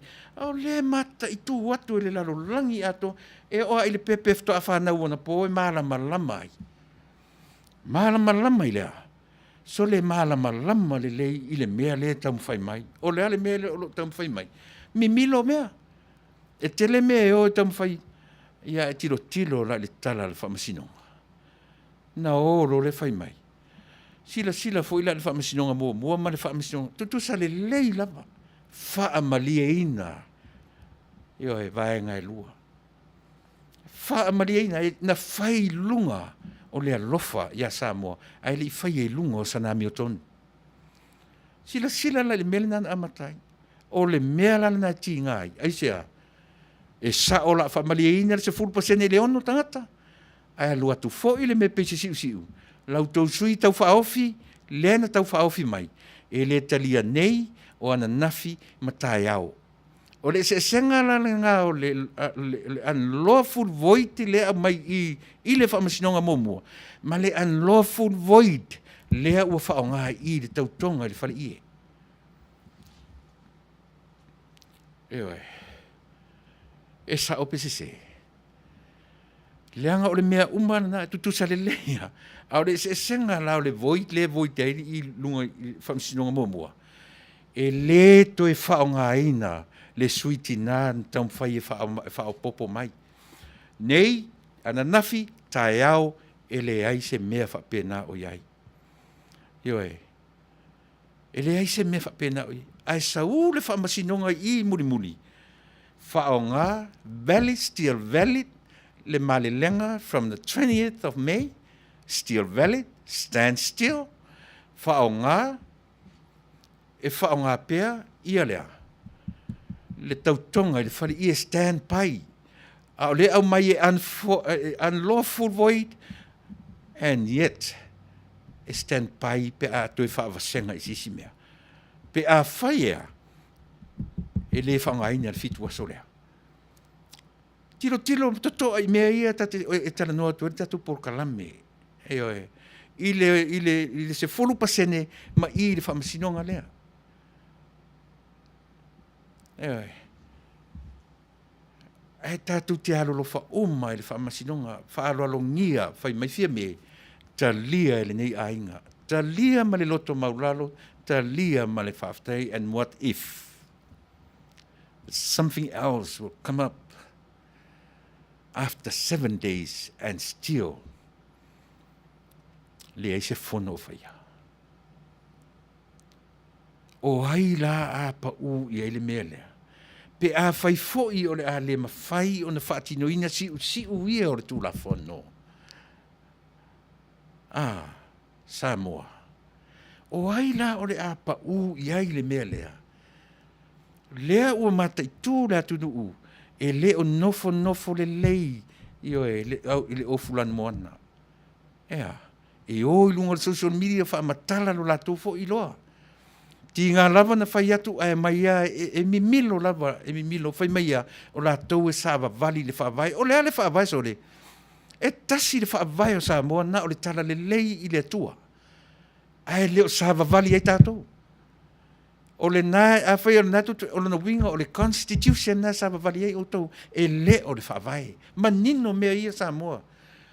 A o iai se isi tālo sia o whalongolongo mai nisi o i to tonu o le tātou pāle mene. Se i toi ave upu ia i to tonu o le tātou o fono o le atunu. O le taitama ma le whaavai. A tilo le mea lena toi whaitio ai le atunu i a Tuilaepa. Lea ua lewa na sau sa mo whaavai i le atua. Ai whai mai Tuilaepa. I liko lo lai whafo le whaavaa. E lefto at matoftango fi ana o le tu menei e le tu ua i to tonu. Na toi tilo le iai. Sa moa o te vale le melea. Ai se alme o tu ua i to tonu. Leanga o mea i to tonu. O mea na tau o le taitama. Constitution e amend. A tu ua la i to tonu le whaavai lea o te tala noa tuai. E la a fia fo ina amend le whaavai. Ai le ma faina tatu amendinga le whaavai. Ai sea, mea nana tuua i toi ina i oi fafo o le Constitution e whai i oi ma mea e wa ai le Constitution. E sipa lo le Constitution whai lan mea nei tuar whaava, whai mai an mea nei tuar whaava, sa vali le whaavai. E le iso ona tuua lai tuar whaava ale mea lea. E le iso na tu ua e toi ina e tua le whaavaa. E le o to tonu e belong i ai le whaavai i le tua Samoa. If belong outside of the book. Peka ki kausao e i si vai sua le pea.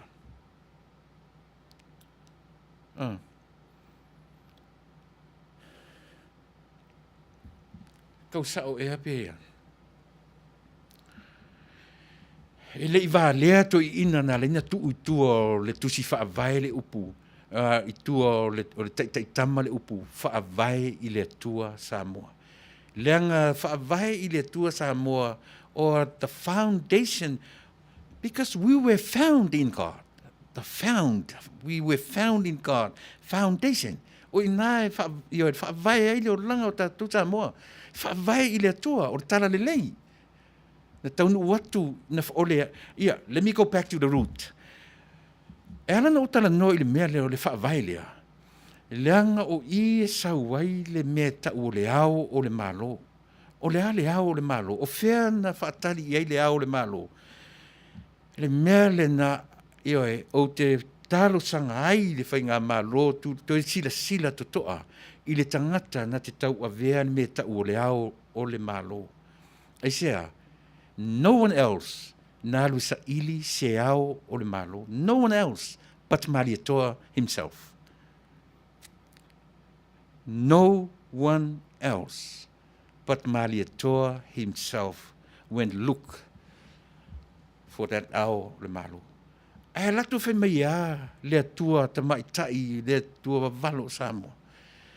Halu i lo nuu e te whaianga mai na e sau le whai mai.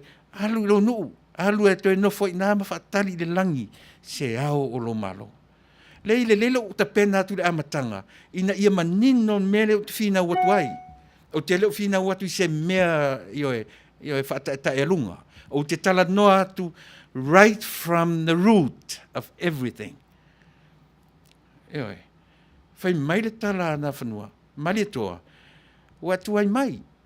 Watuai mai, o whena i ai wa levan, e te sau, lua mai manenari o sua, lua mai nei.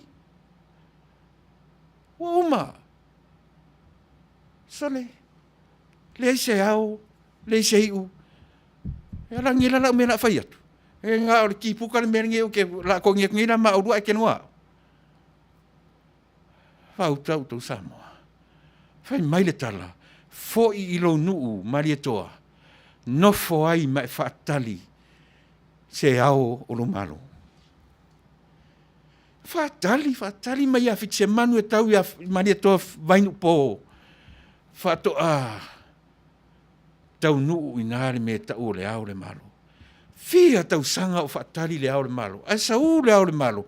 Le mea lele te whaavai nei Samoa. Ea. E se sere mafu anga le no tara noa tu meia. E se sere mea le no tara noa tu tatu por kalami meia. Eoe. Whaatali. Fia ngā tupuranga na whaatali ei. Le ao le malo. Ai mai iso le ao le malo. O le tala le leia le atua ua leva o nei Samoa. Mea lea leina pese atu mwhati ngā ta linga le tatu por kalame i a te oe Samoa. I aso uma. A e fisiru ngian mea lea. Leo whamtala tia oe le me sau ai le me tau o le whaavai o Samoa. O whea le me whaavai Samoa. E whaavai le au lea na whaatari e te malo lea. E le i whaatalia i se constitution. O le constitution fito a tupu i lea. Ina ua a mata urua i fono le malo Samoa. E le mwhailan tatu wha Samoa le constitution o se whaavai. E le mawhai Samoa e le mawhai pēa whai nangangana hei o tautua amani o tatou matua. Langa i tatau fo in toi tiro toa o tatou tua a. A o le ata mai wha le atua le nei o tatou tua. Ina ua oma na whaia i unga whono ma whaatūra whono ina, ma whaanu mera ina. O na whai mai lora ia lea. Tūra ia i to tonu o le tusi, ma ta ua o le taitama. A o whafo mai o le tusi, e tu wailo na whaavai. O upuna, e whaavai i le atua Samoa, na te leo ina le ngasu rei to tonu o le tusi. O whafo, na te whaamatala ina mea o le tusi. A tilo a le tusi pa ia. Whai mai a le tusi pa ia. A tanga i esau tusi pa ia o le whane. E le ai a nisi tusinga o i whafo le whaava. Pau ale mea iai o le tusi pa ia. In English, the Holy Bible. Pau ana mea. A o le mea i to tonu. A warava ana i upuna e lua. Tusi pa ia. Holy Bible. Na te whaamatala uma mea uma i tutonu. o le mawhauwhaunga fo lana o toi ina. Na tuu ai whafo o le tusi Constitution na Samoa, le mea tau o le whaavai i le atua Samoa. O mea umai e to tonu o le Constitution, tau te ai le whaavai lea, o le whaavai lea peis umai lunga, mea tau te manatu i ai. E le sau lunga se si ova tu mal whaavai lea. Ai au mai le Constitution. E le mo lia i le tura fono, le ao o le malo. Te le lopo ana whentu po le mena. Ai tatau o na toi tilo i ai se whainga malo o le atu lai mai. Le winga la nao le tuu i fafo. Au leo o nei tuu to tonu. Tama mai. Tatu whainga malo le fast. Toi whaafo i le mea na tuu ai. Toi whaafo i le whaavae i le atua Samoa. I le mea na whaatuu ai o tutua a. O lea, o fafo le whaavaa. Leanga ea, o fafo le whaavaa na te whaamatala ina e mamalu ai mea i tutonu o le Constitution. E whaamanatu ai le Constitution e te tau o na muri ta ia le tala o le whaavae. Leoe.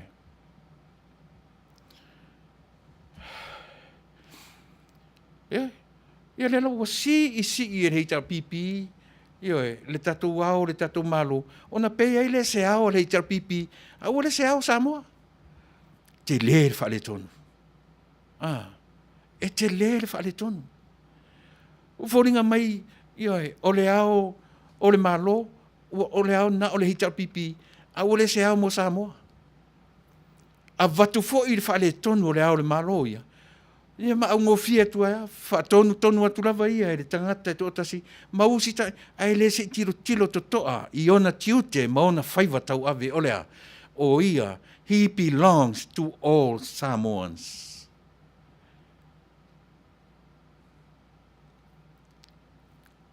O tatu porka lame matu te lea o ina, i oe, e te maua maisi, leitio maisi, mea mea o lo tupu i le tatou atunu, a o le tatou lava por kalame, ia whai ma whale a onga, le ngangana ma mea uma tatou te wawa ai i aso te tasi o leola. Ia awane take advantage, se tangata ia te oe ma tatou uma. Ia awane i whaongaina pea e Tuilaepa, ma i latou whai mai le whaavae, whai mai le whaavae, e whaapea. Lea o tātou tala noa i ei Samoa. E ese le mea tau o le whaavai, ese le mea tau o le taitama, Constitution.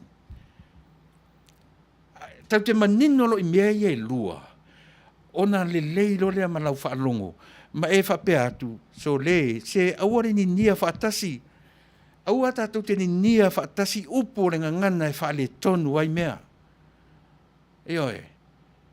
E tasi pē le whaavai o tātou Samoa. Nā o tala le leia le atua. O tātou ola i le whaavai. Ia le nā. E whaamatala mai ai le kene se tau tua o le whaalinga. Mea tatau o na sāwa vali ai le taitama. Le i tonu. Tālo sia o whaafonfonga mai nisi. E mawhai o no latu avea i tonu o le tātou pāle mene. Mo se whainga malo. Tasi le nā, vaila au ma fofo tāua. E fofo ai whaafi tāuri. O lo tūlai mai i le teminei. O lo tātou la lafi le whaavai. A le whaavai le whai mai. So le sāwa vali i le malamalama. O mea ia na mai i le whaavai ma le tala le leina avatu. E au na tātou sāwa vali i le malamalama. Mena ta ur whaavai. Ai le se whaavai me le whai mai pui whai mai pui ele ai.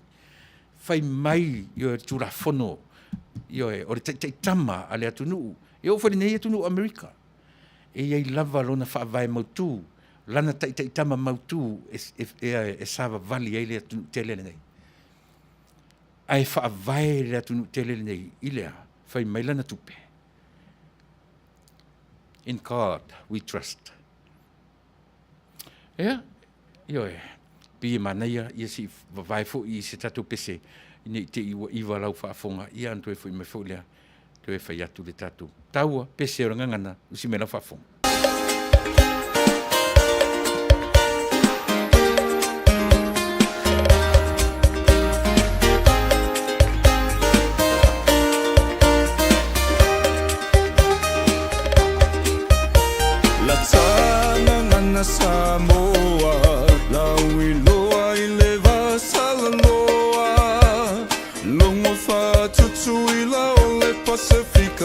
katoa I tue wha o le lalo langi Sila mi o ma sila mai moa I se mafua anga walai o na o talanoa Amoia taua I lo tato fi mai le atua Na tafa sino manga o lau ele mafanua Malatanga nu whapea mai whanua Ai maselenga ngana uai a foa I fua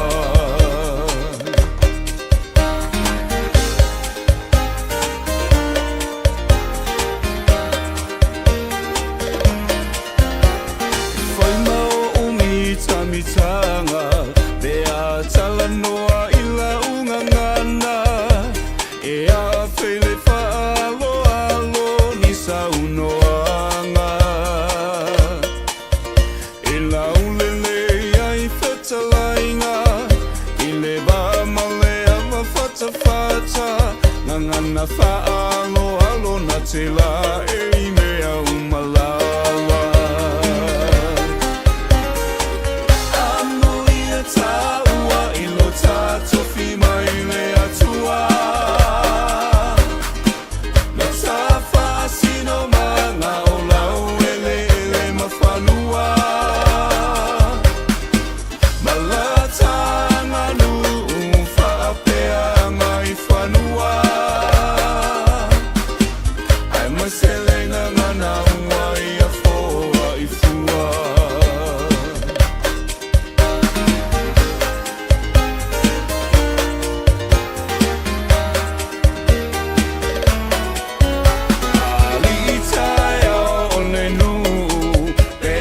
Taunuu mai se malanga Tua ole maro pe whae Foi ni suafa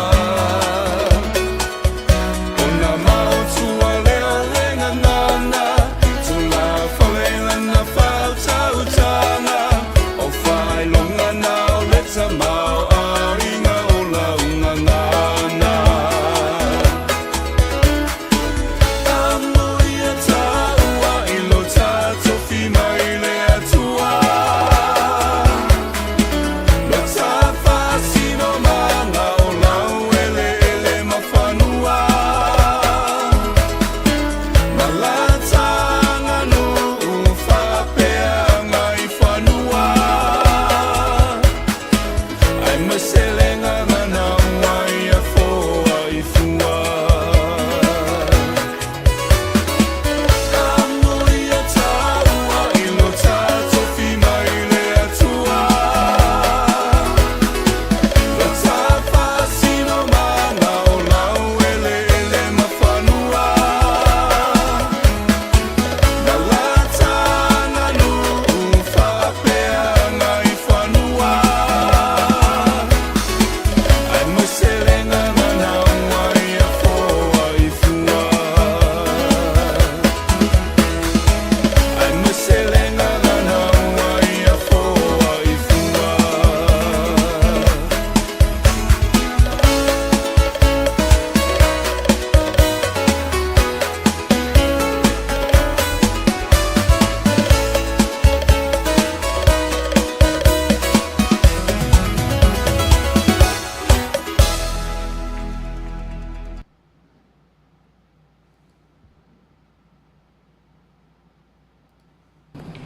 Talflava o Watamua mai Samoa. Ele imawhaia le tutangi ele sunga salausa John A. Jing. O na whaamaonia I ana tua inga lea na whaila whaasanga. Ele whaipule filifili o la toitu malo. Le sunga manu le leua pale tasala tali tauto vale o whale atatasi. O le mta upule ana wala wailumo la na fionga le whaamasinu sili. Chief Justice Perese ma Justice Roma ile so. Na tula ia ile tama itai o Olivia mai le fio anga se mai ta ul fam sinonga o ia ele masani ia manule leua o ia foi ele ipalota I seisi o le to lua o lo fam sino o lana palota na ave ia le pou. Pe ta ia lua na whaamtalanga whaatauto sa whai, whaasanga ia manu le leua, o le so lua fitu o Aparila, ma le so lua valua Iuni. Na fasili ia le whaamsino Justice Roma, pe ai se ana le tusi umaia na talaila na whaamtalanga mua. Ai tali o le via, o lana whaamtalanga o le nā lava, o le se lauta la na abatu e manu le leua, e whaata wai se la tō mea ai, o le whaata abatu fo ile na e manu le leua se tupe i a te ia. Ele i mawhai o na iai nisi mōli mau, e whapeo na whaamao nia le tua inga, o le whaatua sina whaasanga i a manu le leua. Ele i alua tu fo i lisi mōli mau, o le to lua lea na whaia la tangi, i le whaamsinonga. Ma whapena o na whaalea o ngā iloa, ele whaamsinonga le nāmata upu. O manu le leua pale tā sala tali tau tō ma leo vai moso. O lona taimi mua lea leo utau mo whaia i le tofi, ma Manuia. Mai na ia sau noa whaaftai i le tū malo, i le whaamoemoenga o ia pale ai. Sau noa fo i le sunga salausa, i whafo mai o le whaamsinonga e whaaftai, i lona fo i taini ma le hawanoa na tautua ai i le tū malo, e ui ele i Manuia le whaamoemoe, e o na pau lava, e talia fo i ma le whaaftai o winga lava i o le lalangi, o lo o tātou iai e pe na ia sau noa. O tu atu alfa amsinonga le asofitu i le itutangi le sunga afamasanga Rico e whaasala waile toi abe tua o lana tangi whaasanga i le whaipule manu malolo na itu maloa analo fifa le sunga toi sulu Cedric Schuster. Sau noa whaaftai toi sulu i le fionga afamasanga le laasanga wo o iai ma le whaaftai fo i le masi i mai o le itu malo. Peta ina sau noa afamasanga i le tāua o le file mu ma a inga ai o le nu. E le foi ni aia inga o whaia i le whaui ai itua o le natangi o na o le whaui itua o whapena o na whaasalalau. Ai o se au te lenga mata upu tau i palota po tangi o le whainga palota. Pe toi ono i le vadu o lo totoi whaasanga i sui manu malo a le whaas le sunga mulipola ana rosa mata mua vasati, tuala Gioponi Fasio, Leo Papali i ta eu masepau. Ai o sui manu malo ale HRPP o lo whaasanga iai tangi ale whaas e au fiai fonotoe pie ala wofo. Ai ono a whaese tole a foa, le sunga a papali i niko, o tu uu ana sii, ma le fionga fui mono te o. I leo o mai ai le taimine o toe luas fulu ma le luas sui whaipule le HRPP o ro te toe ai o tu mau bea le luas fulu ono a le vaenga wha upu whai o le whaas. A o tāli ai le aloa ia ai a tai au o le whai o le wha. A o tāli ai ia le aloa ia ai tai au o le whaawinga itua o le tangi a sua tānielu o le HRPP whaasanga i le sui manu malo o le whanga mawhale se la, le sunga masina lupe makesi, masina lupe. Tal whaeu o le soifua malo loina o le sila fia lautele, ia fianga o wha mai pipisi o le AIDS, masianga o le HIV lea mafua le AIDS. O nisi na ulu itau leo lo o tau la ia ile asosi o wha fine i Samoa.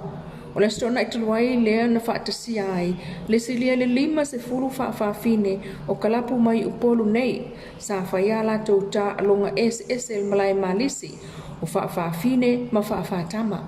Na sa nolo la tau ta le sunga, le li loia Alex Sua. O le polkalame wha al tau sanga le nei, e wha ai loai pui ngol HIV AIDS, ai o se to o mangai wha so ai wha fine o wha tama ma la tau feilo ai whatasi. O le sosia wha fine o lasi o la tau sao wha tupe i wha la potopotonga tu mo oti Samoa e pe o mapu i whangalele Samoa victim wa onga wha teitai i le atunu o maisi. O awa tamuana mai Samoa le nei tu la Manuia to e ngau le nei fo iaso. Ia, Samoa, pio nau tō whawhonfo mai e tātou tarafou mai Samoa. Ia, o le tamaitai le lua ame Senator Nielu. Ia, e le ngata o le ngalue mai mo le tātou le tio awala whawhonga anga Samoa. Ia, o lana tautua fo i tono TV, ia e ma le tio i to tono o le tātou atunu ia whaftai o lea ua whaongaina le soifua tautua mai ioe mai sa moe le ngata o le awa oina ma tu whaatasia o tatou tarafou ni i mwhai o na ato atoa sa mātou tautua mo e sa moa i aso taitasi o le vai aso tonu foi ioe o lo e tariaina le si ufofonga o le tamaitai ia le lua i au mao tamalawa ia ua lava le longo pui eli ia o loutou pa ia Samoa i so se tafa o le nei kelope i lau whaafonga. Mo le atuelenga whaafotai le lua au e whaafonga mai ioe mo le atuelenga whaafotai ia e pe i te leo aso o tau tari atu ta news ia e le ngatena ia mo le atuelenga whaafotai tele ia e tusa o le tau pati mai. Ia e pei o le langona le nā Samoa ioe te le mea o lo e whaafonga atu i le mau whaamasinonga o lo tūra i mai i le tātou atunuu. So le ua lau whaamasinonga, o so tu luma whaamasinonga, o so tua whaamasinonga, ua lei longa se mea, ia tau hui manai nei whaamasino. Ioe, tasila le mea tāu ai, lo tātou iloa. E alo lua le loa le whaamasino uma, ia ona whaamoe moe rora, ia le whaavai. Le whaavai lava lea o te pisa tua i Samoa i ate oe. Lea ia se isi mea e whaavai i Samoa. Tau te le whaavai in tūra whono tusia. Ele o ni mea nai whaavai tātou, o le taitai i tātou, o le taitai tama. E le o se whaavai le nao tātou. O le whaavai papa o tātou, ia le nā. Whaavai nai ina te whaaleleia ma mea o le taitai tama, mea o le constitution, lea tau ma whai alo whai solo ai le au whai porkiki. Alo whai solo i tua lafi mai tua o le whaavai. Whao ngā le upu whaavai whapene i mei e tua. Ai se mea la lafi e tua. E se le mea le nai la lafi e tua. E le o le whaavai tau na lafi e tua. Ai oe toi amend, masanga amend pea i a latu ioe. Latu te tama, ma latu ngā whono, ioe mai le amatanga. Lea ioe, ai aua le la lafi mai tua o le whaavai, lea ngā tātou te le la lafi, nā o le whaavai, o le whaavai le o te tala noa tuai, nā o le atua, ma lama le le atua i a te oe ma. And God knows me very well. Ioe, lea sa kami o ke kami ko ke pepelo atua lewa nei loa ue le atua. Ioe, po le atua i ngā ka amilo, te ta amilo ai, vai manino, vai malama, le whaavai lea i a te au. Tatou whai porkiki. Tau te whiu e mi milo, me whe kāmia i solo i le vai melea. Vai manino o tau le va ai le whaavai. Eoi. Manino le lei fofonga o le whaavai i a te tau. O te lea watua la se tala whaafefe. Eoi. Ai na o whaapea tu lava i a te tatou au whai porkiki. Vaenga umai lua. Aua lava ni o tātou whaangaina se le upu whaavai. Aua tātou te la lafi tua o le whaavai. Langa se le tō whaangaina. Eoi. O le ale whaavai tātou. God and only God. Whaavai ngā o tātou. Eoi. O le tala le leia le atua o lewa nei Samoa. Ele me whailan tātou oe whapea tu whawhai o soma iso ulafi atu isi i whaile atu le mea lea. Ele ma whai tole. Ele ma whai na tātou whaia i tu i ngā mea. Ele ma whai na whapea o soma i whawhai le se i tū manuma i se i tau manu wātu le mea lea i te tonu tangata. Eoi. Leanga o le whawhai na te whai mai e al whawhai. Samoa, au whai porkiki e Samoa. Le malama lea e Sava Vale ai. Ya, lena. O le whautuanga tātou porkalame. Po whia lava e anga i ai. O te le langolangoina le tala le au mai o fulan mana ma le li whai porkalame le o sioeli ea. Le nsuafa te o sea. To e foi i le atunu. O le mawhai e au whai porkiki na maua se tali. Whai mei to e foi i le atunu. O le soaswani e le tātou porkalame. Ua umana au mai e le whaavai. Le whaavai lea o te tala noa tuia. Ua uma o na whaatino ina le whaavai le tali mō Samoa. O le a le tali le whaavai. Lua ono, lua lima. Sui le whainga malo. As simple as that. Ioi, o le tali manino le nā le whaavai Samoa. Ia, a whape whaamari atu i le tātou atu nuu. Ewe, a sila. Ia, i te o tue tala no atu, i lea mea tue tala no atu. Ai o le langona na le whaavai, whai mai le whaavai, e le tue whaia se pālota, ai olo e usu le whono. Olo e whai le whono. Ai so ia tu te la lafi tua o au. Langa le o au e manino o tau la uai. O le whaavai le na. Whai mai le whaavai o Samoa. So ia tu te e whai tonga fiti. So ia tu te o e whai le mele o whai mai le whaamasinonga. O le whaamasinonga na o tō fia e tolu wai vaenga te tele i le ngata o Samoa.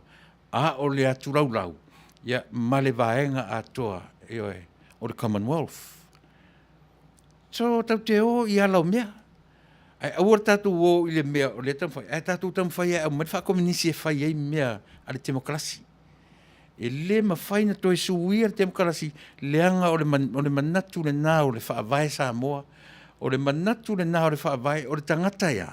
O ia mai la e toi a viaka ko i kua le agenda. Whai mai a le whaavai o Samoa. O lau agenda Samoa e te ola i lalo o le tūrafono. E te ola saoloto o le agenda le nā ale tangata Samoa e a fua mai le meta o le democracy. Ioe, ai le se agenda la Samoa, le agenda ale communist, o le ale agenda ale communist, fia pule, na te fia pulea le lalolangi. Ioe, te ua fifo ia ilau tala noi mea, ai le ialo, fai mawha manatu atu Samoa ia te oe. Leanga o mea ia. Peo no fai atu, e se fo i le alunga o le tatu porkalame Fasa le Vale a Taunuu. Te leanga i tele i le mea o le whaalongonongo tala i Samoa, mai tala o le mea ututupu i oe. E ei lava i la tau pe, lau kako New Zealand tatu whaalongonongo i ai, e manino ai lau whaalongonongo i tala. Ai pei o le patau porkalame lava. Tau mawhai e fau se whale a onga. Tatu te a onga whatasi ei, o le anga siri na i oe, o le ai a tatu porkalame. I o tatu a onga i a manino mamala malama, i oe mea o le soifua mle ola, i lo soifua malo ola. Ia lera la fai atu le sivaenga lea o le porkalame pe te finangalo i ai, pe le ai. I le fase fulu tausanga o le HRPP, o le first 20 years, a e sila i ai, oka le matango fie o ngā luenga na fai a. The second half of that 40 years, the second 20, the set of 20 years, tātou tilo role iai. Ina ua sau whai mai ia Tuilaepa. O ina, na a mata, nera whangai na pele upu lea, na a mata pou mai ai ina whainga lea o tau sila iai i le temi nei. E leo se mea na ta pena ina le 5 tausanga o no fo inga ne umat nei. E leo se mea na ta pena ina le se furu. Na ta pena mai lava ina ua a mata nofo ila na nofo inga mua as the Prime Minister of Samoa. O ina na a mata pou mai ai se ia o mai i le temi nei. Le ala lea a toi sila to toa iai. Ua whao ngā uma pou ia na whao ngā i le temi nei. A fua mai le lua se furu tausanga. So with 40 years in power, the first 20 years, na matua le lei ma mausali. But the second 20 years, o ina na a matai loa o no tau sila Samoa. Ili mele o te tala noa tuai, na a matai o na pou mai ina, le solid foundation lea o le HRPP. E le i poupouina la i seisi lava mea, na poupou mai to tonu, o tō whinga i to tonu o le mālo, ma mea tuu iei lea, o le tangata e ave nofo i fafo, o le tangata e ave nofo as a councillor po kone sula o lea mālo, ma lea mālo, o le tofi o tangata e ave i lemtanga luenga. That's where I'm coming from, and using the word poupou. Leva o na poupou na amataira por kala milisia so le mea o le tangata tautua ma le tangata ua masani le whainga o le umu. E te le malama i o e le te le tango a pusa se umu. Malama le iai tangata le tau talata. O tia, 5 ia. Whai umu, whai whapusa. Le la vā, valutalo, le la vā, la veva fia 5 mta tuai. Ioe. Sasa whaafia le tuai o nga ioi le whainga o le umu. Ioe. E le se le tala le ua whai atu. 5 ia e te sila mai ai. Valua popo e toru se fulu, ioe. I le toru sul minute. E le se la tala le whai atu. Ioe. Pā whaalifia o ta 5 le tauanga. Lea la no whaongaina le upu pou. E whaalongo a uaru, matu laiti, o tala ia te whaalongo le au matutua. Tole, pou whaalilei le umu ma le solongo fie. Pou whaalilei o le ale winga o le tala. Ioe. O whawhia pito te telea. Tasi, lua, lango ai tono le umu. O na to nga ia tulu. O le whaamoe o pou ia. Aua nei collapse le umu. Aua nei mo le umu pa ma pe le umu. Tilo la ile luas futa usanga le o tala no atuai. The last 20 years, all they did is what? Pou. Pou le lua se fulu tau sanga lea. O lea. Whaata oto le tangata i le me nofo ai, e mau ai e tali mai taimi o whaingatā. Eoi. Recently, koe ka kopea koe lunga le ao le malo lea. Avi ese mai. Ma tupua. Ai tui. Ai fto mana fina wina tupua. I le fina unga leo te tala noa tui fo i tala tua nafi. O lea le fina unga. A wani tue whaangaina le upu mamalu i le upu ao mamalu o le malo Samoa. Fauta. Tue sau malesi, a wani tue whaangaina le upu masiofo. A wale taiminei. Si ia i lunga, si i whati e tie. Aisia, o le mea na pou. E sa ope se. Sa ope se le tala. O mea na pou, wa uma na whai le pou o, tu le pou o, tu le pou i, tu le pou o, pou solo mea ea, e tali mai taimi o whaingatā, masuia ai le malo. Eoe. Tātu te o te sira fia Samoa, e te lole mea le au mai tala fia, wa pa ure sui i, wa tali mai le tu malo e whawe. O te le tali tonuina. Se ia vanga nā, ua uma mea ia. O se upu o vaanga ia whapea mai, ua whaamatu mai e sui e reita pipi, le a, whaamatu mai mea, vaai. Toe toto a le sila. Aua le wha se tiango fie tātou ilea, mā lu o le taitai au. Eoe. A whai e lua se fulu tausanga o pou le mea lea. Whawhewhea no tātou se tiango fie i mea ia. E whawhewhea. Te manatua. Le sa ili le tamaitai tō tasi. Sa ili le tō tasi ato i le ono. O le alu ese o le tamaitai i loia. E to mai fana no fa o e to titilo iai. O lono winga to e fia ni tina mo mia. To fia ni fa fine to e mo mia. E fa to ele ono tinania. Ina uaru ese Fatima. Aua ni fa se tia i tatou i malu o taitai au Samoa le atu pele. Manino matuto ale vai. Mena o te le o te wharongo ai tala. A saure tala o lusu ono. Paole mea whaftai. Ai o te leso o na mitam tai. Aisia, e mea vave lava le sui o le tali. Pe ia le emo le mata le sui tai au. Samoa, e Fasa le Vale. Ai le taimi e sao ai. E le taimi e sao ai. Ai se ai le whapena. E le ngata e lua se furu tau sanga o pou le mea le Samoa. Na fo wa sila iai. E le whaingo fie o nau ese. Sila o le fitu aso le tutoe. O le ale tali al whaamasinonga. Ai tura I mai le mele na pou le luas futau sanga. Ma se tali e defend ai le fitu aso lea. O le se tatu tala.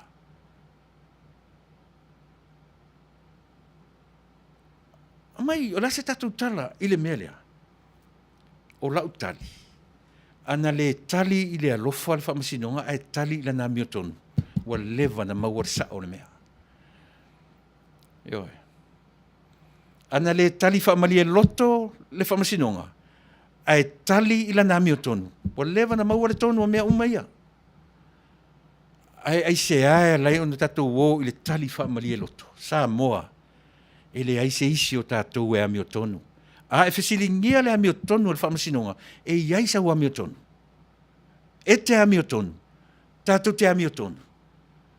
Wa vai la te leo le mea. O tatou whesilingia.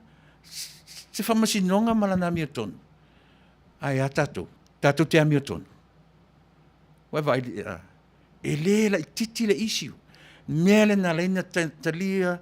It was very easy to sink in I le mafau o fia me, malato uma, mala auli, le loto whaafetai I le tali le whaamasinonga. Ai sea, e le tali I le nami o tonu, ai na tali I le whaamali loto.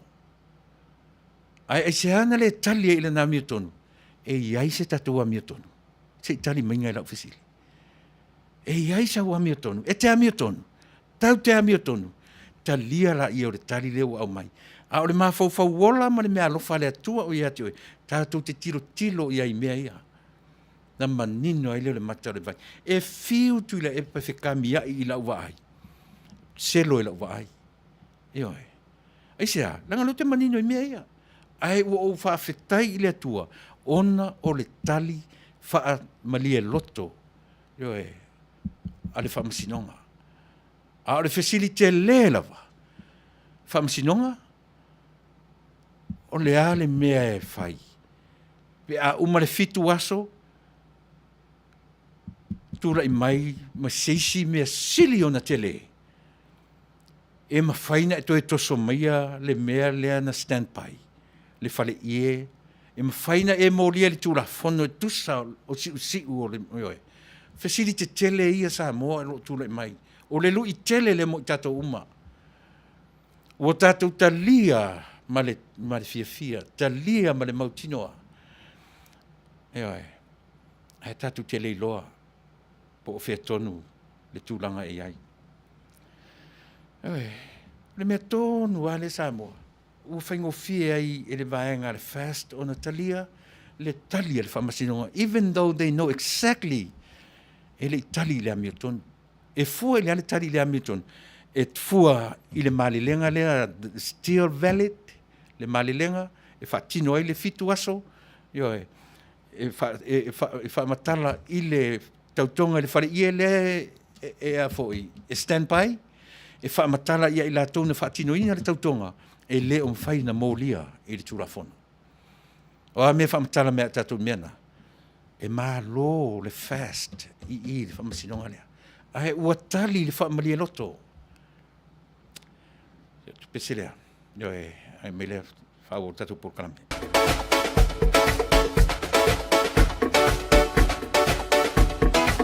Here we go.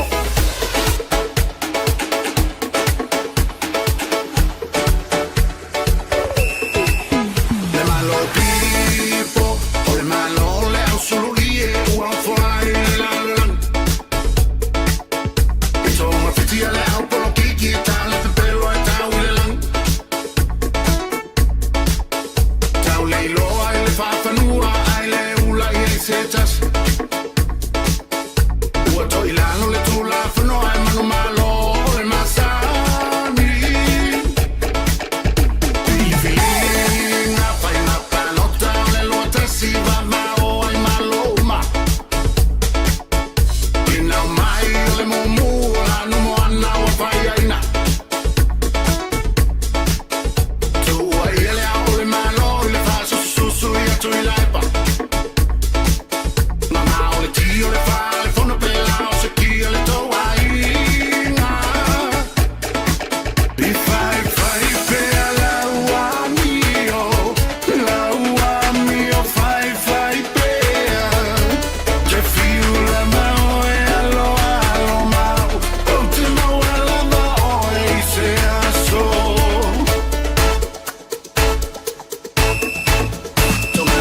Junior vai lua, ia ma le pese le na, paloko le lua se furu martasi. Ma lie upo le pese, pe tasi le fale a onga mo tato, tama ia ta alu nungo le mea.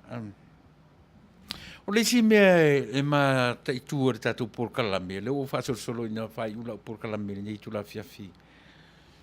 O le mea le o le au mai, tinga lama na mata watu e Samoa. Ai se sau fo se taimi ua sau lalo ua i se taimi ai sau ai lunga le fati e au mai la vai lunga le fati e le ai se taimi o le mea sili lana whaingatā ia tia o tangata lau te langolangoina o la taupo o le au supporters ia po le au followers ia po i la tau e muri tai te ofo le alolofa o nei tangata. O leva ai atua o le ilonga se mesa ili e se avanoa. A sila totoa iai, e sava valisa, o e le whapea o whai atu le ai, o leo o tala no atu, i le mea lang o le mata i tu umane lalo. E muli pongi sa lava le to tele o tatu. Leo wa vai atu i le to uru ta itasi io e pe ona ufai atu moa wa ia o tele te tonuina le to uru ta itasi se io o i na tu le mai le me ato to a le lele o lo moa io e ia po so ta ita ta le tonunga a o le me la vai i le to uru ta itasi o va tasi le me ta un tilo ia ile au le am la vai e o mai lunga io e e malia ia te au la whaalongolongona i le whainga lotu se tasi o tamaita i o le campa le ale he tau pipi si tamaita i fo i leo i fo i le suafa matai o kika stauas o lana whainga lotu la o lana whainga lotu o se upu wha malosi o se upu wha malosi i o inano u loai e iai le mea le ta amilo te tonu o le vanga lea o le ale mea le ta amilo te tonu o le vanga lea ua leva na le fia i stangata ua leva na le toi fia i stangata i to tonu o le camp lea ua leva na fia o ese fai mai le la tautala fai mai le tala kika io ua ese le tūlanga le ua i le camp a fai na le te whaafonga mai oe na e whaafonga iai e whaaluaina la utala fai mai le whaamtalanga kika ua ese le tūlanga le ua i le tatou camp mai le urua ia vai aso sa sangi fia a talu ana uma le whaamasinonga mua na o sau ai o sau te tono o tatou camp o tala noa isi ta ngata o tatou mai a sanga whaia i fia nei mea whauta o le leanga fo i lea o le social media wa tatu tielo umai mea no fono fole mo umata mata o whapea oh my goodness oh my gosh e pe o le nanu tamaiti oh my goodness fai mai le tala kika ia o le ale me o whapea i tatu vaenga whamalolosi peisa na upu whamalolosi ua lea ua langona le leo rama i to tonu o le vaenga whaufai o le ale leo rama ua le fia fai mea ni stangata o le ala le winga o le mele o te whai atuai le muli pongi sa lava isi tangata ua i loa lava le mea ua tatau na whai ai muli pongi sa lava o le ale wha moe o le tu inga muli la vea isi mea sulu atuai oe sorry ho ta nofo ama fai tau a lo fale tonu foina ale fai lotu ala tamaitau alu a sau ai mali vaenga muli tatou wha malu losi se alu ai fai a le te lele a vanoa o tatou o le almele fai mai o le a mari tala wha malu sono winga to tele au fusutangi le waiai to a tele au fusutangi to a tele au tau muli le mauti noa le tau muli ai ia tafio laela di temini ele pa uatu le o to lua se fulu pe ona o fai atu o ia pe pa ua le lua se fulu o te le o tilo ile mena aisea o te tilo po fea o le afai ele fainga lea e fati e ai le ao o le malo don't be surprised Samoa e tu la mai fa pea o le au mai le ao o le malo so he will appoint instead of numbers here kilo meia ia e pe o le mea le Samoa oni e tei ai ono tula mai se tulanga fa pena tau ai na ufa mata osi atu lau fa fofonga ma lau va ai a tonu de lei ale ai tau ai no tatu ta pena ia mea ia mena na u amata mai ai ile fati ti enga o le ao le malo ma le a fie se tula fono ma le toia ngai mai e fa pe mai o le ao le malo he will come and appoint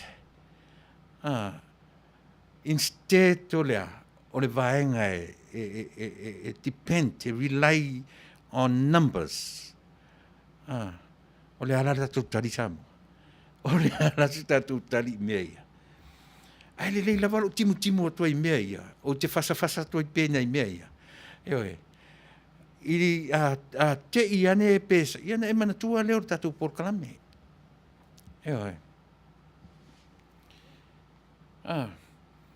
e si i tau le langi le ao le malo and then he will see something will say don't be surprised ai to te ke o kula i mai se mea ia un kako ke i le oso le ke i ku le me ai sea leanga i le o malo lo le vaenga lea Ronald Esau hopefully he can do that hopefully he can appoint according to the numbers to to the majority. Hopefully, karusia ia whai penga. A le lava ka kilo i le tūlanga le iai, le heita pipi, malana ao le malo. Ua le se ao le malo Samoa. Aua. Anyways, o Samoa rawa ia, e ao i lana whaavai. E ao i lona whaavai. O le alo na whaavai. O lona whaavai papa. Lona whaavai mausali. O lona whaavai i le atua. E tōtasi.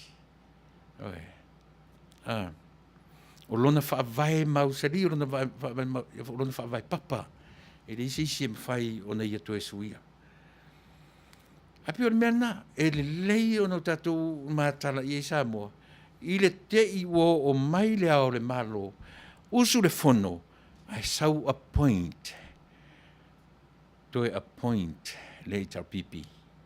I lunga o lona malo si anga whaao le malo lea. Pe a whai e le amendinga le constitution ma le mea lea ta ua e le a fia i le ao le malo i se whamasinonga. E le mwhaina mō lia i se whamasinonga le ao le malo. So in other words, our head of state is above the law. Sorry to say, but that's the truth. E sa o le mele o te tala noa toi pese se. Pe me se silunga se se, te silifia sa o le mele te whatoi. Ona e Fasa o mai lea.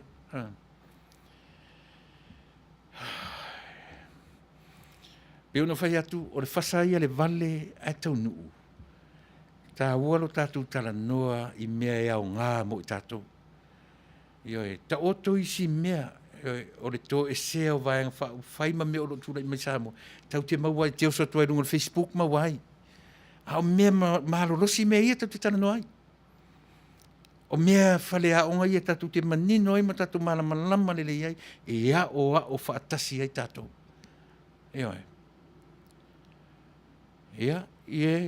Ronald.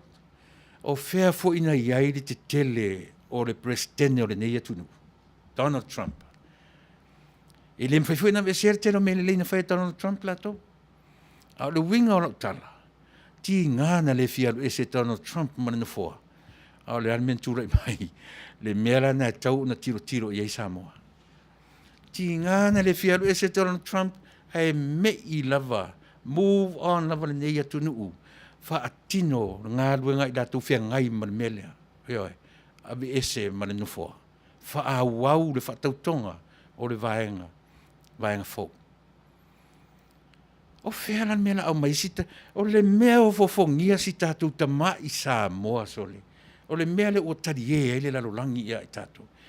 Nā o le tangata vai e le ia onga. E atam whai mai ta ua tātou Samoa le melea.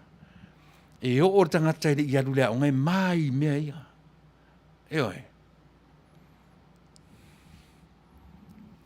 Waa whaniko e moni e sao oe o le that was supposed to be. But if you really look at in our constitution, e sao oe le mea na. E le mawhai e sisi o na mōlia o le ala le whamtalanga o le mea na waa. Ke tango la rephrase le mele o te tara noa tuai.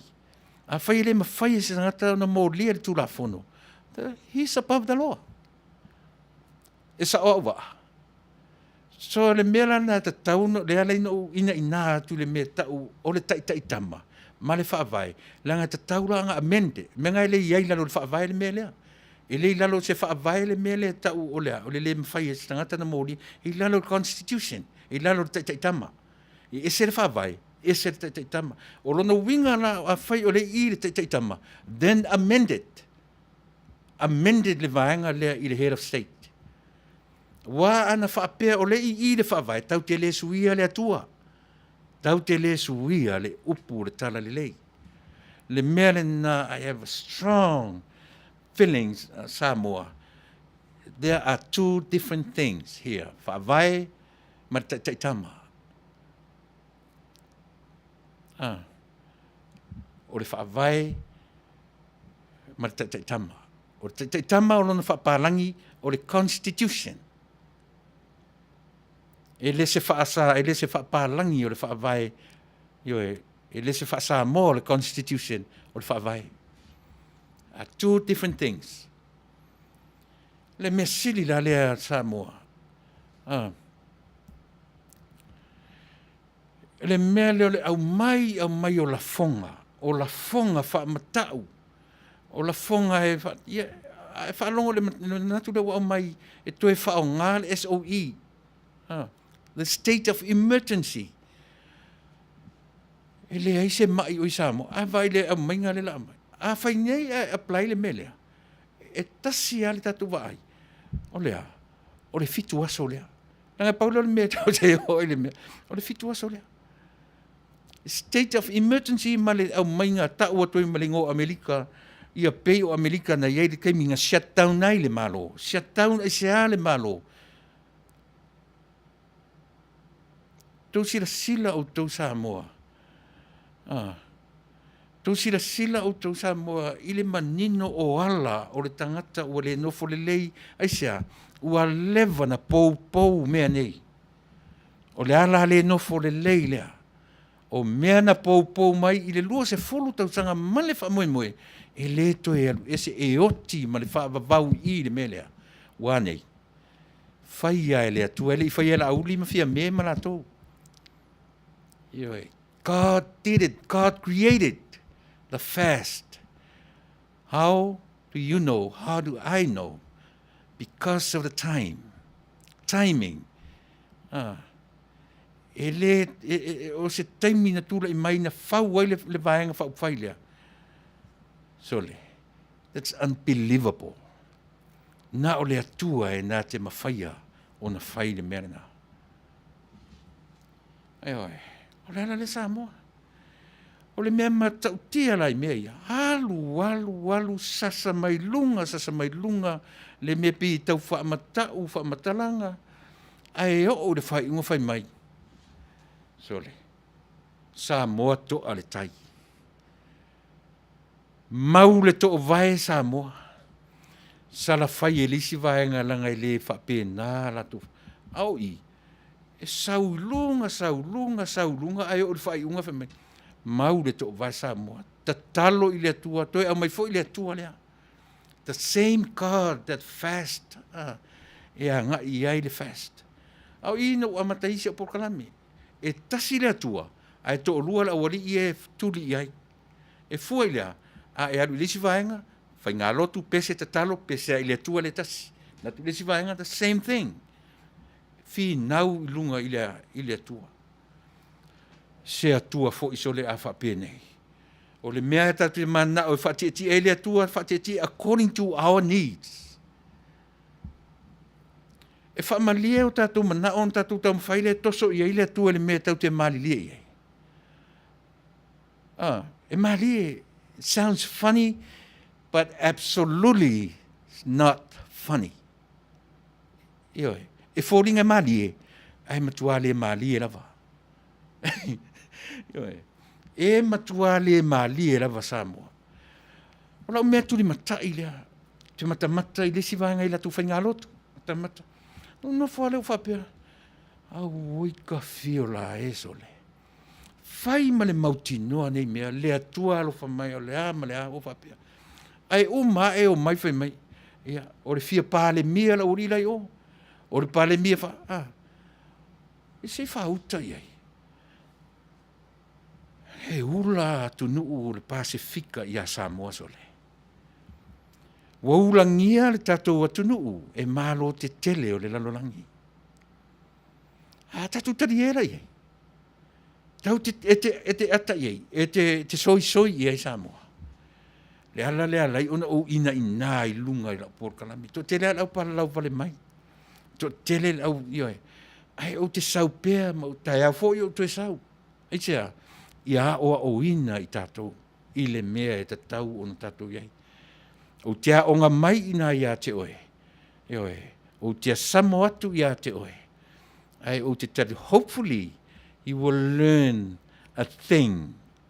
I'm not asking for two. Hopefully, you will learn a thing from me. From our program. te leo fesili atu ni me se lua pe toru pe wha. Ia tasi se mea e te o ina. Ia se lau ni mea o te o mai ia te oe. Tu uisi mea o news e a mai Samoa. Lea iei tato news e wha matala. Tatu te loai mea o lo tupu Samoa. Ai le lei ono tatu wa o ina. I pe whawhewhea ni mea mwhai ai. Ono tatoru ia mea lai o lo o mai Samoa. Ma mawhauwhaunga o lo o mai matangata. Iei roai, e leo Samoa o ni Vale. E le whavalea e le tangata to tasi. Le atu nuu atoa. Followers of the HRPP. I feel very, very sorry about you people. Se itu e watu are tatu amone mole. Leanga o le mea mai le setete o California. Ni umala por kalamere i leanga o lo whapea na manito mai le tatu por kalame. Samoa, to e sila le COVID se furumana iwa. La le la whai le lockdown na Samoa. Ai le o atu se mai i Samoa. Ia, tatu to e sila mai mausi me lau whafonga i vangale.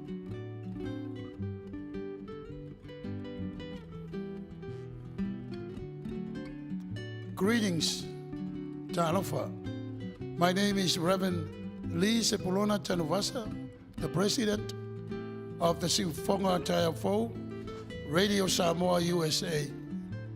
Mātou tautuina le tātou stete o California, o nau tūlanga o le whamai. O le urtala le nei mata upu, o le vaccinate all 58. Together, we can end the pandemic. Whalotelina tātou, ina ia whaitu I whaangata e pui ailo tau se fua ma le tātou wola. O le tātou ngā rue whantasi e tātou te mauai, le Manuia, tau fia ai le malosi o le nei whamai. O le tasi tūlanga le lei e pei o na mātou ngā rue ai. O le longoina leo o tau, I tūlanga o tui whaangata e pei o na saunia i le tātou stete. E le aise tongi, ai tolu tui e mawhai o na whai eilau whiriwhilinga. Ai ina ia maua whamtalanga ato toa ma le lei, whamole mole, longo o le tātou stete, wala au le numero le nā, o le valu tolu, whaalua lua, whaalua lima, e le ngate nā o le upenga te whailangi e peo ntui nā atu, myturn.ca.gov, e maua o mai whamtalanga, ia a wā lau sila fia le lei, e whai ai lau whiriwhilinga le lei, I lou lava whinangalo whaintalia, I le tui, o la e talo sangaina. Ina ia Manuia ai lo saifua, pui a mai ai oe le ne whamai, pe a whai e sau tui, e le ngata I lea, a wata tau te whatamala. Ia furupea o tau ao, whai le uwhi whonga, tau sila wā. Ina ia pui a mai ai I a te ilatou, e le whai ani o latou, tui whangata, ia awa lava lo latou fo I soifua, Manuia, ia e tusai o le whamai. So we continue to encourage you to please call the toll-free number on our screen in order for you to receive proper and good information so that when you do your choice, you do exactly what you wish for. It is free. It costs you no money at all. But you have to look at also the website. It's given to you on the screen so you can continue to look into the proper information again so you can make your own proper choice. O le mea lea, Samoai ia misele, mamalu, o tangata lo papa au le tātou stete. O le utala le nā o le whamoimoe, o le nei polo kalame. Vaccinate all 58. Ina ia tātou, nofo puipuia ma nofo Manuia ai, o no le whengai ma le nei whamai. Ia Manuia, tangata uma alo tauno le tātou stete. Manuia oe Samoa, e ala I le angre lei o le tua, I nei whamanuianga o tātou maua, e le aise tong. Soifua. Welcome, dear families, friends, and fellow citizens. I am sitting here before you today in honor to represent State of California, vaccinate all 58. I, Pastor Samuel Alopopo Matafeo, pastoring Sifafonga o the Taya Full Family Church. I am also an announcer, Sifafonga o the Taya Full Family, Radio Samoa USA. I also work at the cemetery, Green Hills Memorial Park, mortuary, and cemetery. I never seen or experienced anything like this in my whole entire life.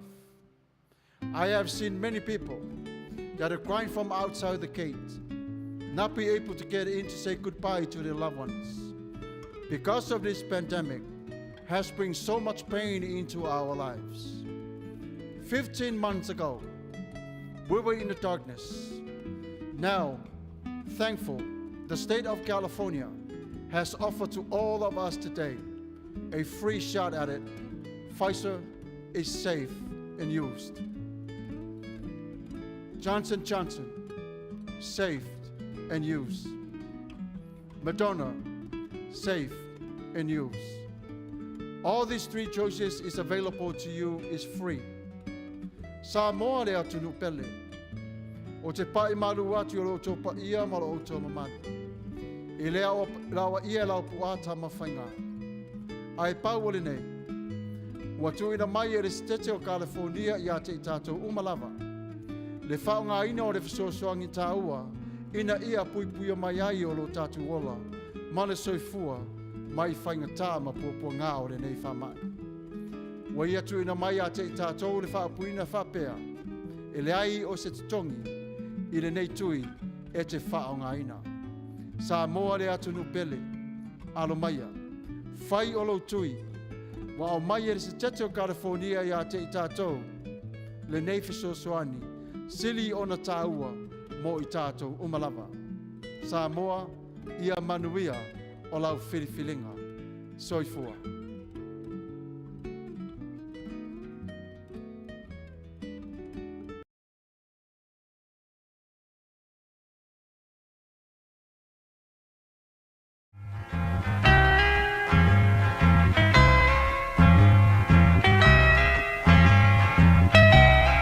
And it keeps right under her since you're gone.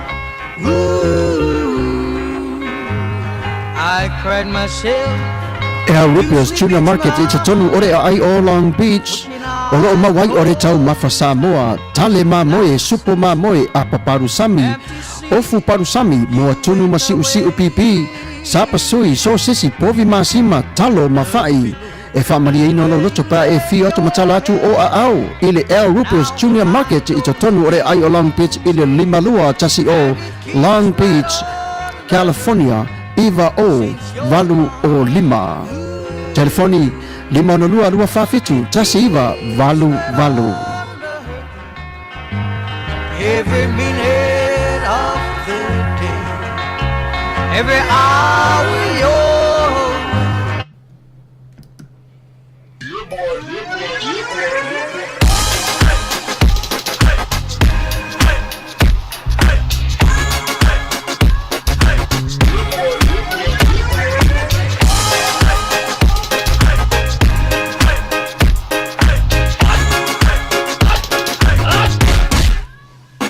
Omi te tonu lau olu au Baile te te se ne ima imau Afifi malu o le tama Baile lau ulu ne ima tala tala Le lau whai whapito i te tonu Vai ima sae pape o se tomo Le la mai loa o le tama se whaala i te Ngā pese angi so le ngā reo Sofia aile me mauari. Talo fai, i o le alo manatu ni nei taimi. Kaki koe mga kua ia sofo i o ka whai whaapusa i Samoa. Kei mi o le, ia mai se arka male, i o le matua inga se lau apopo e whai e le uparusami. Ia le uka ku ni atu nu. Ia. Ke kausira fia se whale mo i O le nā fwela tawhala awa tui au, pe tisila fia le whale lelo au Rupert Juniors Market, le lingo Long Beach, ma le lima dua. e maua umai nei. E maua umai nasi te latu o malisan le au Rupert Junior Market, e tatonu ore ai o Long Beach, i le lima dua tasi o Long Beach Boulevard, Long Beach, California, iwa o valu o lima o loo mawai o tangatalo Samoa, tangotalo fiti, pusa mamoe, pusa fai, tanga raisa, matanga rubau, e whaamaria ino lo whiringaro malo loto pia e a whio atu matana atu au ili El Rupios Junior Market, ili ai o Long Beach, pe walau de telefoni o le lima o na lua, lua whawhitu, tasi iwa, valu valu, El Rupios Junior Market. Ioe, o puni ngalo iati, oe olo iai tu tonu o le Al Rupios Junior Market, ia le tautua ma le au nanga a le Vico Western Union, ia ma le Ria's Money Transfer, mo i tato umalawa fia lafo le tupe, ioe ia Samoa, ia ma New Zealand Australia, po fia lava olo iai o tato ainga o ne ngalo, ioe olo iai tu tonu o le Al Rupios Junior Market, le tautua ma le au nanga a le Vico Western Union, ma le Ria's Money Transfer, ia mo i tato uma, lafo nei, maua nei, ia e uma nei fo i lono whaongaina. Ia, e le ngata fo i la i le tautua a le Al Rupios Junior Market au wape fo i ona iai le o nanga le na a le performance auto sales, au tatu whata Vale, ia e mo i tato uma, ia e o lo tau fia maua so sa fo i le nei vai tau o tau sanga, ia e mawhai fo i po e manatu trade in, se ta Vale o ia ri taimi nei, ia whafsota ia ne leli i o ike po aike manda, i le telefoni 562-69-56900, yeah, or the cell phone number 909-632-6561. The address is 11540 East Whittier Boulevard, City of Whittier, California 90601. Yo e whafsota nei leli o ike po aike manda lelei, whaale lelei, matua leanga credits ta lia lelei oe. E le li o ike po aike manda ili tatu whata Vale na ua taua o le performance auto sales. Ia, e le ngata fo i la au hapena fo ina iai le tautua sivaenga fo i le au mai le talo mai Samoa, ia po le frozen taro, e lo to e mai le taro fo i au tatata tu e valu. Alo au mai sa o le frozen taro, sau sa o a mai furisa, yo e o so sa o le ulo punga lo vai vela a te lota sile me mo tatou ia le masani le sakai o le frozen taro o isi tangata e mai le frozen taro nga ngofo le fa vai mo pe fa vai o fa si mamoi yo e me fula na ele na sakatu le frozen taro o le lau tau sami yo e ona ufa pe na ona fai o le whainga sa o le frozen taro Samoa pe a whapeti le masani le whaisaka le whai atu le king o whaisaka ma le whai umu yo e sau sa o le fulisa yo e pa u sa o e tono le ulo vai vela le ise taimi e te tu o e tono le sink pe tu sisia mea au mai sa o e tono le fulisa pa u sa o le ulo o punga yo e molo si la fia tatu nai li lo tele whai le yo e whai ni fea u Samoa ia le lelo wharongo mai yo e o le siampini o whai whapusa ia ma le whaisaka whai ko paila ma le whai ko koreisa ia le au anga ia tua iai yo e le kelea yo e ko kikia e fia ai yo e ia o leo vai tu tatu temi ua lua somarton minute te ai le Tuilaepa i le afiafi ia o le Sofia le nei o le masina so lua somaraiva yo e Ronald, ia lena, ia. Pe ia se whaiwhaalifu whata i tai ka ua Ronald, ia lelei. Ia peo le vaenga lea Samoa, i oe. Peo te lea taimi tātou te tala noa ai ma tātou whasoa. Ona ua le longo maalie le mea lea. O le mea sili na le longo maalie ia tia. Pe ia whatalaula le amainga o le mea fōlele, ia. O le ala, a whapela e, le sifa masinonga e whamasino tu le tolu masina. Tau le sifa masinonga, ono masina. Pe e tala i pe maa lie lana whaafonga. Ia na tatu o tuale ia te sema o tatu whapene ia. Si e whaafonga mai la vasamo. Pe a whapene musu timi te mata i porka lame ia ale tai whaamuli o le tatu o tunu olo ia ri teminei. O le mea le mātango fie lea. Pei e talaula, pei e whai maana mea maalie le atu nuu o Samoa. O le avatu e series atu le whamasinonga marana i unga arofa mai ia. Se kako ai ku avatu lava. Se o tatou whai atu lava. Sau, lona winga. E le mawhaina tatou o e whai se fono. ai leo atole 5 members from the 51 constituency o le malo Samoa. E leo atole 5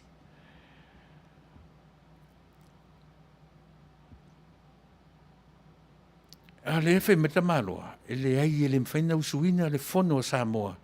Se mahe a whamasinonga. Le au pa u le lua suma le lua, se fai whamasinonga sanganga lua, ma ila tau ia ua pa se mahe a uma na fai mailo lantana. Ia lona winga, tolu masina e fai ei sanganga. Le si tolu masina e fai ei, e si whautala iai. O lona winga e iwa masina se furu lua uma le tausanga alu tu malesi tausanga. Ia masiana ata. Masiana ata e tali ia i le atu nuu o loo ngā lala i le fiatu. Le alala ta ofi fai mai ona nei. Le tala muli muli o le tupe. Le o iai se tupe whaata tau mo le tausanga fōe amata tai au. Pesa oa. Ioe. Le o iai se tala whaata tau o le tupe. Whawhena whai le atu nuu. O aina mafua ai o na whapea. Lea ua tusi le 5 whai mai ana whai le mea na matu whai atu ai, ua lewa na, o le alami na matu whai atu ai. Wha maa losi le whaatutusa lusu rono, a le lava o whai atu le whamasinonga. E le whaonga ina le suita mai ta ile na se ia maua. Ioe. E mwhawhin tatu wa le sasi o whamasinonga ia. Ana tali sao, ioe, awa tali whamaria loto, e tali la na miotonu. Ua lewa na maua le iunga. Wai lua me tatu tiro i le tali al whamasinonga. O le tali i le whaamalia loto, ma le tali i le amiotonu. Ai peo no whai atu talia le vaenga le al whai le fast, le whai unga i le tali le whaamalia loto. Ona, hae fesili le amiotonu. Ona fesili mai lea o le whamasinonga ia o e mau. E iai se tatou e te amiotonu.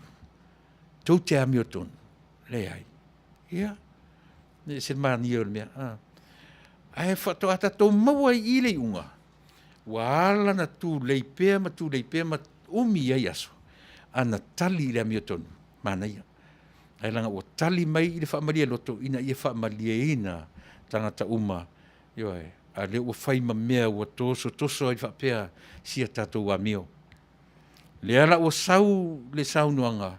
O le anga ina tapunia le malo, tapunia ioe, fomai, tapunia onga, tapuni mai i malingo Amerika, taipifo i mena o e Amerika. Ai se ha Amerika, le me fatusa i asaina manisi atu nuu kominisi, ai fatusa me o le ia Amerika.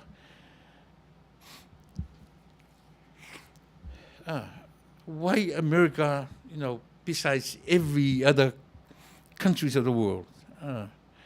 E mea le whatusa i a koe laura i ka lange pe whatusa. Eisia, langa e whai ma fili.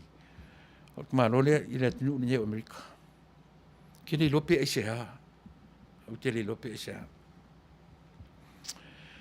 Ia, o atu tatu te mi lua tolu sumarwha, toe lua sumare ono.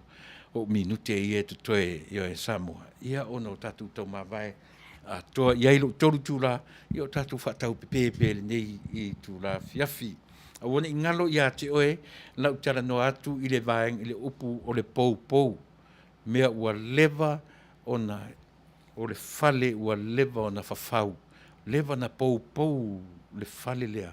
Ma le mauti noa, i oe, e le to iai se vaenga wha upu whai, la tu te ausia le marusi anga lea. Aisia, mena na leina pou whapena. Ioe. Tisi le sila le leia iai, le pou ina, le fuilawa eva a iai, o tau sila iai, no nofo le whanau, ioe, arta maroa, eva ia tupe, le finance le atunu o Samoa. Au te le loparan me tau lenga ngana, i tatou atunu u le maenga. Ioe. Po le mea pewhenga ngana iai. Au tūlanga tonu whaakomenisi vaenga tonu lava nā ale komenisi. Hewa ia kōlea. Hewa i whapena. Nofo ta mairunga. Ioe. CEO le si le tupe CEO le si ile i le vaenga auditor se fauta ia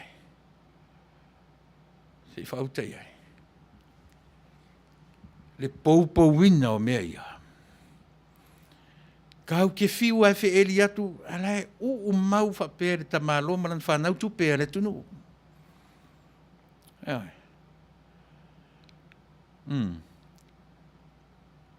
kau ke vevesi aku ata ma fai mai o mare tau sanga ngi o ka ko ai ku ava ku ma ka ku fa pepe yeah, Samoa. If you look back to the 40 years, from what year? No for mai. The first 20 years, as I said before, o ina na for mai ai le lei o le HRPP. With the first 20 years. Na sau failo I 20 years, 23 or 25 years. O ina ngā ko loiloa. Ngā makai loa o ngā whau pou o le whalelea. Ma le mauti noa o le pou wina o le whalelea. E le toi iai lava se isi vaenga whau whai po se isi whai ngā malo na te toe au sia le mea lea. Noe. Ai vai. Whai ia e le atua le mea. Sui ia e le atua. Sui a sui. Hau le whinau. In other words, o le finau ma le tua. Pea sila tutoa ia I le whaavai o umana whai finau ma le tua. E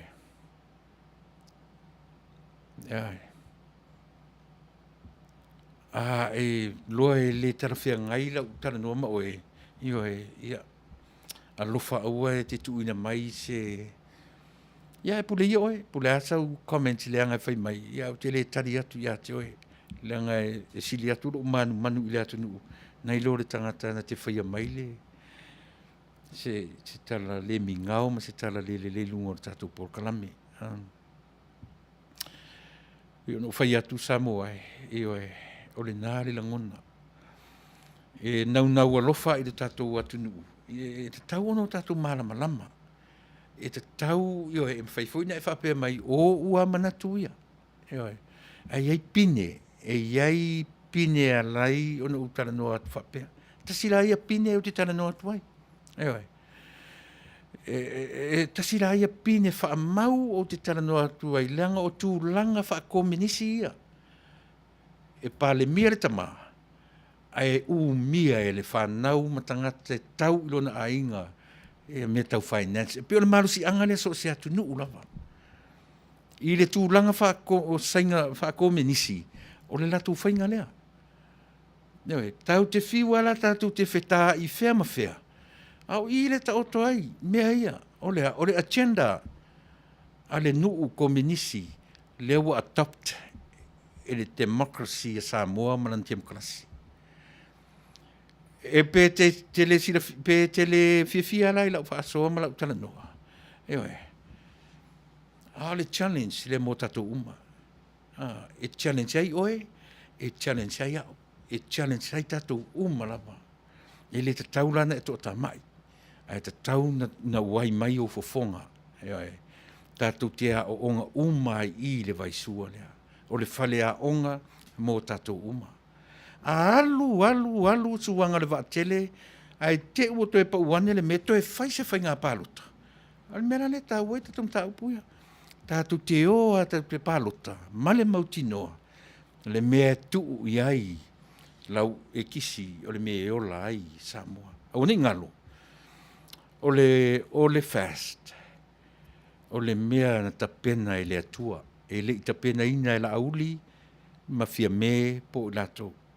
O le mea na tapena e le atua I le alofa mai I ati oe le Samoa ola tau mia. Wa alofa ngia e le atua lo soifua tau mia. Ia pi o le nā, le langona Samoa. Au e te to tamai. Ia I loa ua tapena le mea lea e le atua. Mo tatou uma ia langolango ina, ia le whatuatua I le atua Samoa. Aua fo I te lango pongisa. I e te lango. Male manino, o le mea na tapena I le anganga o le atua. E le tapena ina I la tau o lo tūlai mai le teminei. A o le ale mea I tangata na whaao ngai le atua I la tau ia. Io e tapena. A fesili, whawhewhea na ouloa. E whawhewhea o na eiloa.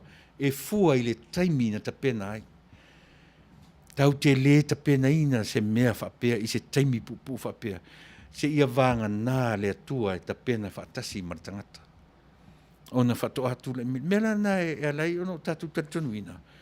Au le alawa whinau ia le ita pipi ina ia mawhai o na manu malo. E sea, e manu I mea ia ua lewa na pou, ma le ngalo I manatu. O le atua e tapena tangata e to tele. E le tapena ina e le atua nao se tangata e to tasi. Mo se taita ia o se malo. Se I sini lau whaatatau pe a e tu mau pēlu lango le HRPP. Na o le HRPP e mawhaia o na tautuaina. Tasi ia upu. E au mai te whaalongo to e whamtalanga whai mai talo whai ia Samoa. In other words, kango rephrase le tala. A le ai nei mātou le HRPP talo whai ia Samoa. Na wingo ia tala. Wa le mawhai e le si vaenga lea o na whaatino le ana watau ma mea uma. E se le vaai lea. E se I sini le vaai lea. E le na o le HRPP e tapena e le. Le amatanga le o le tapena le atua. Tapena I le vaenga whai. Den tapena atua I lea ma sui tai tō tasi. O I tu malo. O le mea ufa te ia o mai le tu, e se ame te ia. No whana wha te I le tupo le mea. E o a ia Tuilaepa, ma le HRPP, matua te ia I le mea lea. Lea la ufai mai toi langa mai toi ave I le Taunuu. Toi ave I le Taunuu, se ia. Se toi palota, ua no nofo ma whai tau tangata ai te sila fia. O le tō telo I tangata e palota I o latu ainga. E le palota le isiu, e palota le ainga. A whapea la to a whātangata o le HRPP le tu malo, ai to telefon tanto ainga e tan palota I o lato ainga. Io e le palota ni isiu tatou atunu e palota I ainga, toto tino ma ano. Le ala ua mata na malama Samoa. A whai ni lo tō vina to e avele palota e avele le atunu. A e sau le mea, o sila fia foi upu. E sili le mua e feo lolo le mua. Na I lo le lona lua. O whera le mea la tu ai. A ua whai tau 4 miliona. Le mea la nano tau whai atua I le por kalame le li o sio e li. Ana ma whai no telefoni le whatu. E te mana watu I ate o ele ma e o ele. La vae so le lo le marinino ma lo le malama e te whamia watu I ate o e. Toe whai e le atunu le palota. E ye niau tupe whai e le palota. E ye niau miliona e whai e le palota. E se whauta I mo le maa so na lafo. Tala ma upumatala ai le manino e ine tautu pe fatino ai palota ia manatu sama si fai sa pese ona fo I mai ia fa au watu le tatu por kalame o 4 minute I to ia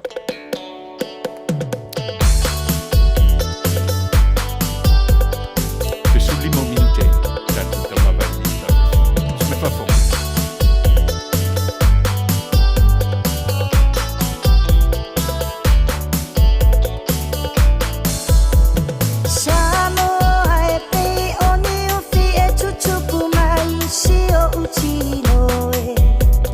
Sa o mi ti mamu mo o mo se la vea I mo a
toa le ati ue talofa ua ele momo o atu ile oa olo wa mali e ole loto e tele I fefe ae tau to atasima le saofa apito ua tula I mai sanga I ane ai ole tai le saofa apito ua tula I mai sanga I ane ai ole tai Walu pepene le tau manu ula malo afua ua maua le anga vau safa alele peia I oni pita pita ole nei taua Tumu ama pule ono whawheta I lau pule lea wata oto Ainga I le taito o ole fua Samoa ua pia sa o loto Ainga I le taito o ole fua Samoa ua pia sa o loto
guys, we need the right samples.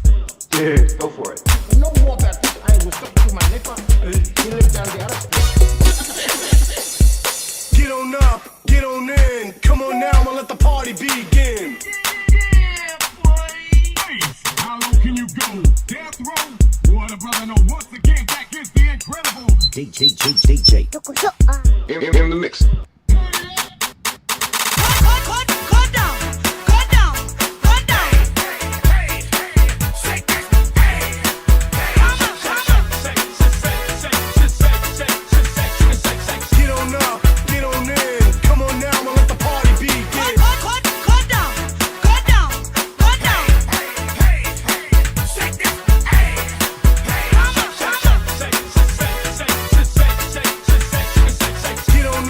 Get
Maro misiruki ia o le kenu ale tasi o le i tatou teminei. Ano i le mea o le pepelo. Ia pe tūlanga whapena le tūlanga. E le whaifoi na se upo le pese siri o misiruki. Whaftai fo i lea au na i lona When I first whaina o le whainga pālota. Tatou atunu ia ma le mea le pe tasi le mea o lea e tele ai whamasinonga. Au loa pe o whanono atu o leo o sa o pa ui fo i le ono toi ono pe toi valu nei whamasinonga lai o lo toi. Ai pe o le whautuanga lea tatou por kala me Samoa o ni wawese e tia tatou i le whapea me o whapea le ita pipi o le awham le sui. Tatou mata i tū momoa se i longa e uma whamasinonga nei. Po ni pai election e tūla i mai. Ona o tātou mawhanawhana roa. Leanga e pio no whai atu o le taimi nei. Ua ola i tonga whiti le tātou atunu. O le taimi nei, o le mea mautinoa, Samoa, ua ola i tonga whiti. Ai ia na whaimere upu, ele lei a tonga whiti. Ele umi. Mana tua fo i ta vale afia tatu ele tele ni meo ni o nei pe ale angale le fo ile fanga wila fa tau sa o mai ale ia le fanga wila sui ele fai intong fiti Samoa ta tela tu vatu ta vale insinia o sai mai waya le meo le stara po le ase mea fule le e ta fatu insinia me le tau pena o la tong fiti ai le umi ele umi na lula ta var fa longo tu to tata mai le me o motu le me na sa fa tong fitina fai na ia ana i insini na so se tam fa pena umar tu langa sa mo ile vai te mini nei o yai tato i temi mana tua foi o fa fita audio lo langa ni te so i fu ai o te mini ma o wolai I bet you God will never remove e tatalo i le tua ave se whawhita uli matato o te taritonu o se tatalo whaalele leison tali mo tato tato te tatalo e au maile maha losi ia i tato te whea ngai ai ma whawhita uli o whawhita uli o le soifuanga ma le ola le te soifua ma o wolai e tu mau o maile oti ele suia ele tangata ao tatou au ngani ra ile atua alo fai ave ese whawhita uli ma tatou tatou tue tilo le awala tatou te talo ai tatou te talo i au mai le malosi tau te whea ngai ai ma whawhita uli ai awa tatou te talo langa o whawhita uli o para whai human nature o lo tatou natura o le vaenga o natura pe te sola tu i te aru tasa e te o atu tasa the same problems here e te maua fo i sasa e te fiu e te sola solo i vaenga o le lalulangi o whawhita uri e te maua i tisifo e te maua i matu e te maua i tonga so se vaenga o le lalulangi ai paule me e tātou te mo o mia Samoa au maia le malosi o le atua malosi nai malolosi ai se vaenga ua ave iai e le atua e la vea i Samoa. Ana pongi la matatalo. Tatalo i le atua ma ana pongi. Foa i mailo na malosi. Tātou te whea ngai ai ma whawhita uli ia. Ai awani i o tātou ana pongi matatalo e ave ese whawhita uli ia. E le ave esea e le atua. Ai sea, o le vaenga o la natura o la ngā luenga foa. Peo na whai atu. O le soifuanga whaatu putala ma le fe ave i tala. Pau nā wanga salamatu e te maua le tuspa, e te whiu su e se whai tala. A o tamalana, e le mawhai o na tinea, e le mawhai fo i le atua na ave sea. Ai sea, te ranga e poa taile lalolangi pe ale eita maia. E poa taile lalolangi le te soifua ma uolai. Pe ave ese le atua le meo le whelalo i tala ma le whaatu putala. Ai, o le ngani le tau wha umatua ila o por kalame Samoa. E to anga te ana pongi ma tatalo.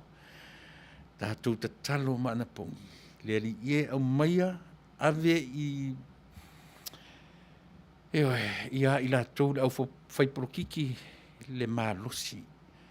E mālosi ai le ai le mea tonu malaya mea tonu le tua. E whai iai a lātou whai unga. Ai awane i whaamalia le loto tangata e tōtasi. Ia whaamali ai ngalo le manaonga o tangata e lua se lau afe. A toa tuai ma mātou le no nofo atu i whafonei. Lua se lau afe tangata nei Samoa. Ma le ova le toru se lau afe mātou i no nofo atu i whafonei. Whafofo mai le tatu ainga whaupwhai. A le whatuatua i le atua Samoa. O tau na filifilia e le atua e la vea i Samoa. La vea i from what? The communism is already in our land. The virus from communism is already in our land. So, ole whaaleangaina o tātou Samoa is from within, no longer from outside. O le whaaleangaina o tātou atunu umana mea tō tino is from within, because the communist is already in our country.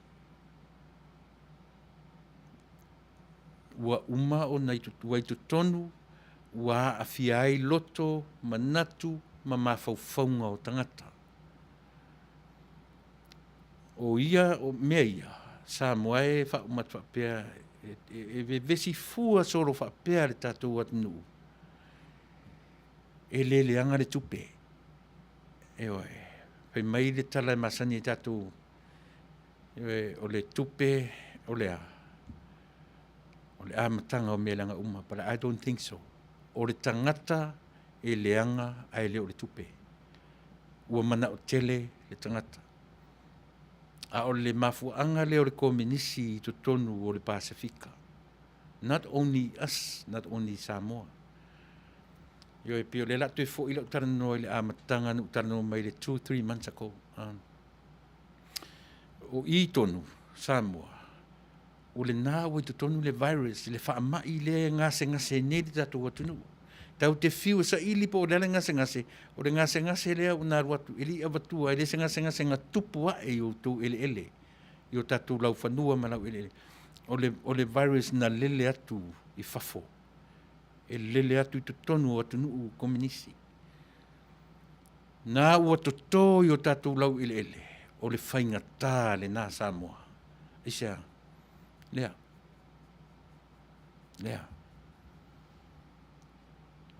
O le siama tonu le nā, lea e ngase ai lo tātou atunu. Lea tātou te whiu sa ili fofo. A o le ngase le nā Samoa, e le ipongi sā ai le wa ai le atua.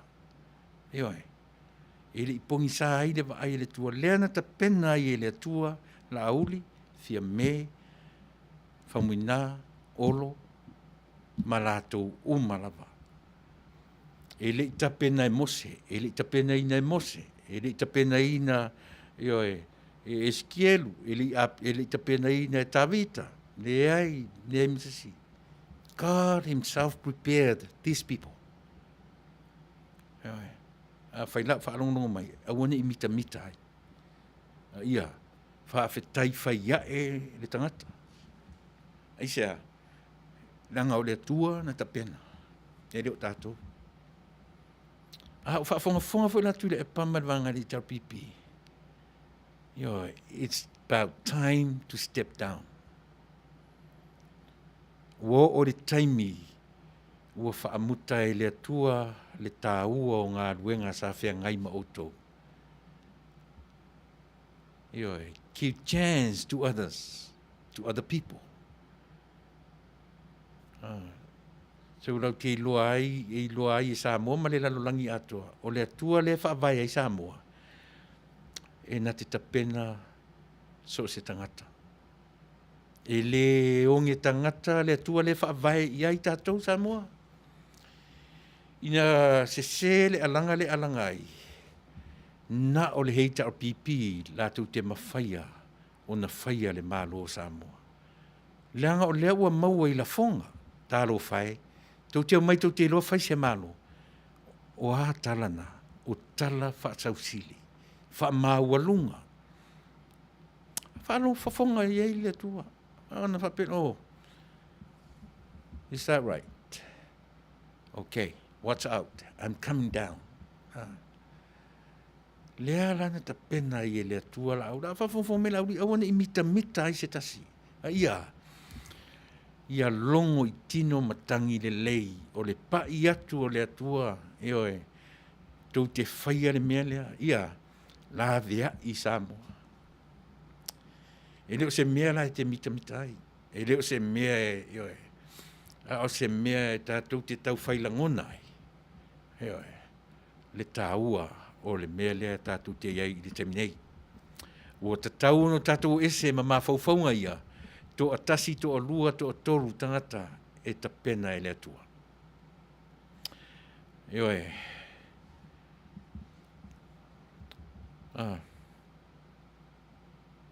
Lena, tapunuu, very true.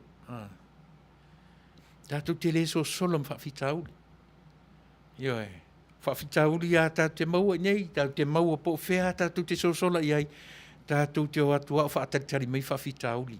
Ia I tātou, eisea, o le vaenga o le tō soifua ma se uola. O le vaenga o le soifua ma se vaenga o le uola. O lea, whawhitauri. Problems. Tau te whiu e so solai. Eoe. Ai paula le mea mwhai e tātou na whea ngai mwhawhitauri. O lea. O le mālosi wha lea tua e tuina mai I atu. Mea wena lea. O le mālosi fo I le mālosi ei o e whia me. Lauli. Olo. Pālii. Tātou umalawa. Tau te mālosi ai. Ta talo I le mālosi lea. Ai awatu te tatalo e ave ese Tuilaepa malatou.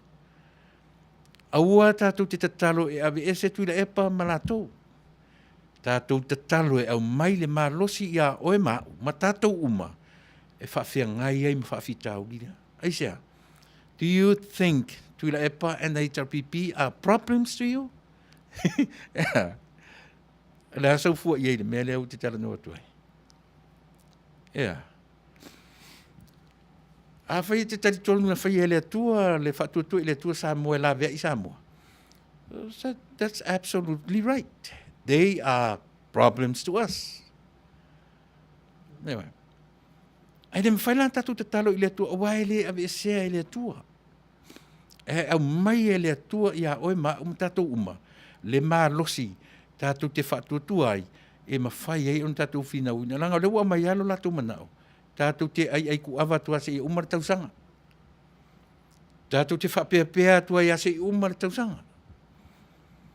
A whai te re te tonu lau tala lea, na toi fo I le te whaalongo I la fonga, ma latou por kalame o lo te pena. Ina ia manino ai Samoa, e le tuu I tia e latou. Ioe, o le mea lai mo mia tātou, te talo e a mai le malosi. Tātou te, langa tātou te, ioe, peo na whai atu ia te oe, e au mai ele atua I le vaenga whatutua I le atua Samoa a wala. Ai le ntango mai le atua ave ese latou no. E le whapena, te tatonu e le operate whapena le atua. Ne fo ina le whai ua tue whapea la por kalame mo o Samoa. Tātou te talo e au mai le marusi anga mo I tātou. Le ale marusi anga, o le marusi whaale anganga o le atua. E marulosi ai. O le marulosi nena, e ma whai ai o na whea ngai ma whawhitauri. Ai tātou te lea ave sea whawhitauri. O mālosi tātou te whea ngai e ma whawhitauri. So now we can, if you see the water, you know, flowing through the wall, e le aru sa o le vai try to break through the wall. But the water will go around the wall, or the stone or rock. So e mana ia nei mea na mo tātou. Tātou ta amilo I whawhitauri. Ai aua tātou te o e whawhetau i le eiso malosi le si vanga nā le malosi ua au mai e le atua.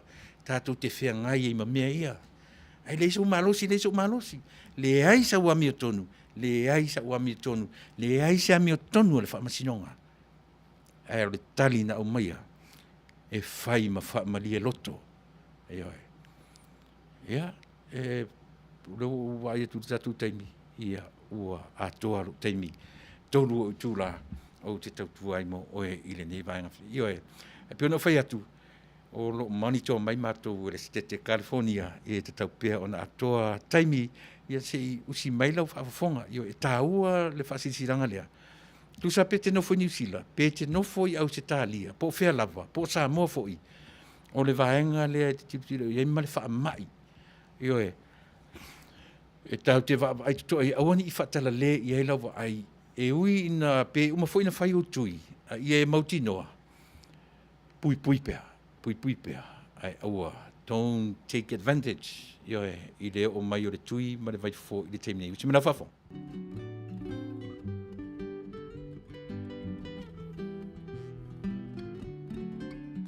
Greetings, Taunuu. My name is Reverend Lee Sepulona Tanuvasa, the president of the Siufonga Taiafo, Radio Samoa, USA. Mātou tautuina o tātou stete o California, o nau tūlanga o le whamai.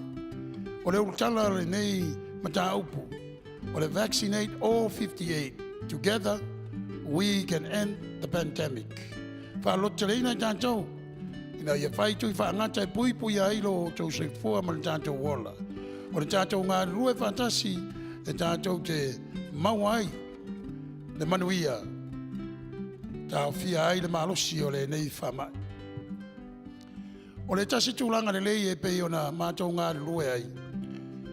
O le longoina leo o tau i tūlanga o tui whaangata e pei o na saunia i le tātou stete. E le aise tongi. Ai tolu tui e mawhai o na whai eilau whilwhilinga. Ai ina ia maua whamtalanga anto toa ma le lei. Whamole mole. Longo o le tātou stete. Wala au le numero le nā. O le valu tolu. Whālua lua. Whālua lima. E le ngate nā o le upenga te whailangi e pe on tui nā atu.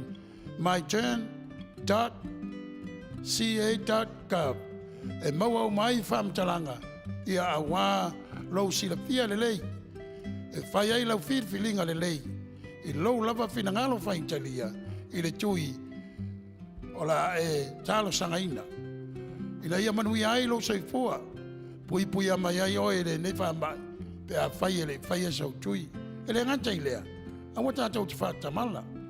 Ia furu pea o tau ao. Whai le uwhi fonga. Tau sila vaa. Ina ia pui mai ai ia te ilatou. E le whaia ni o latou tui whangata.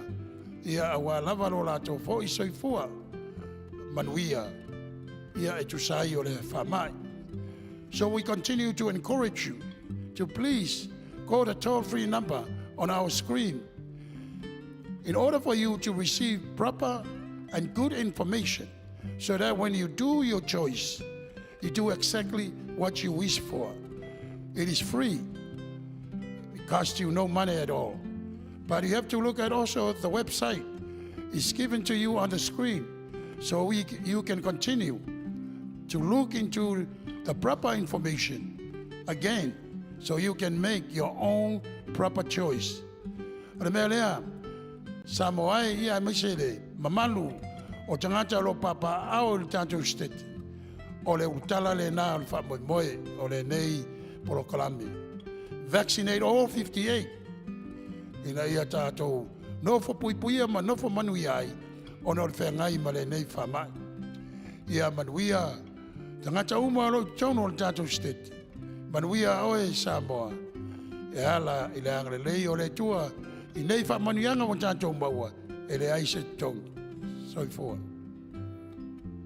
Welcome, dear families, friends, and fellow citizens.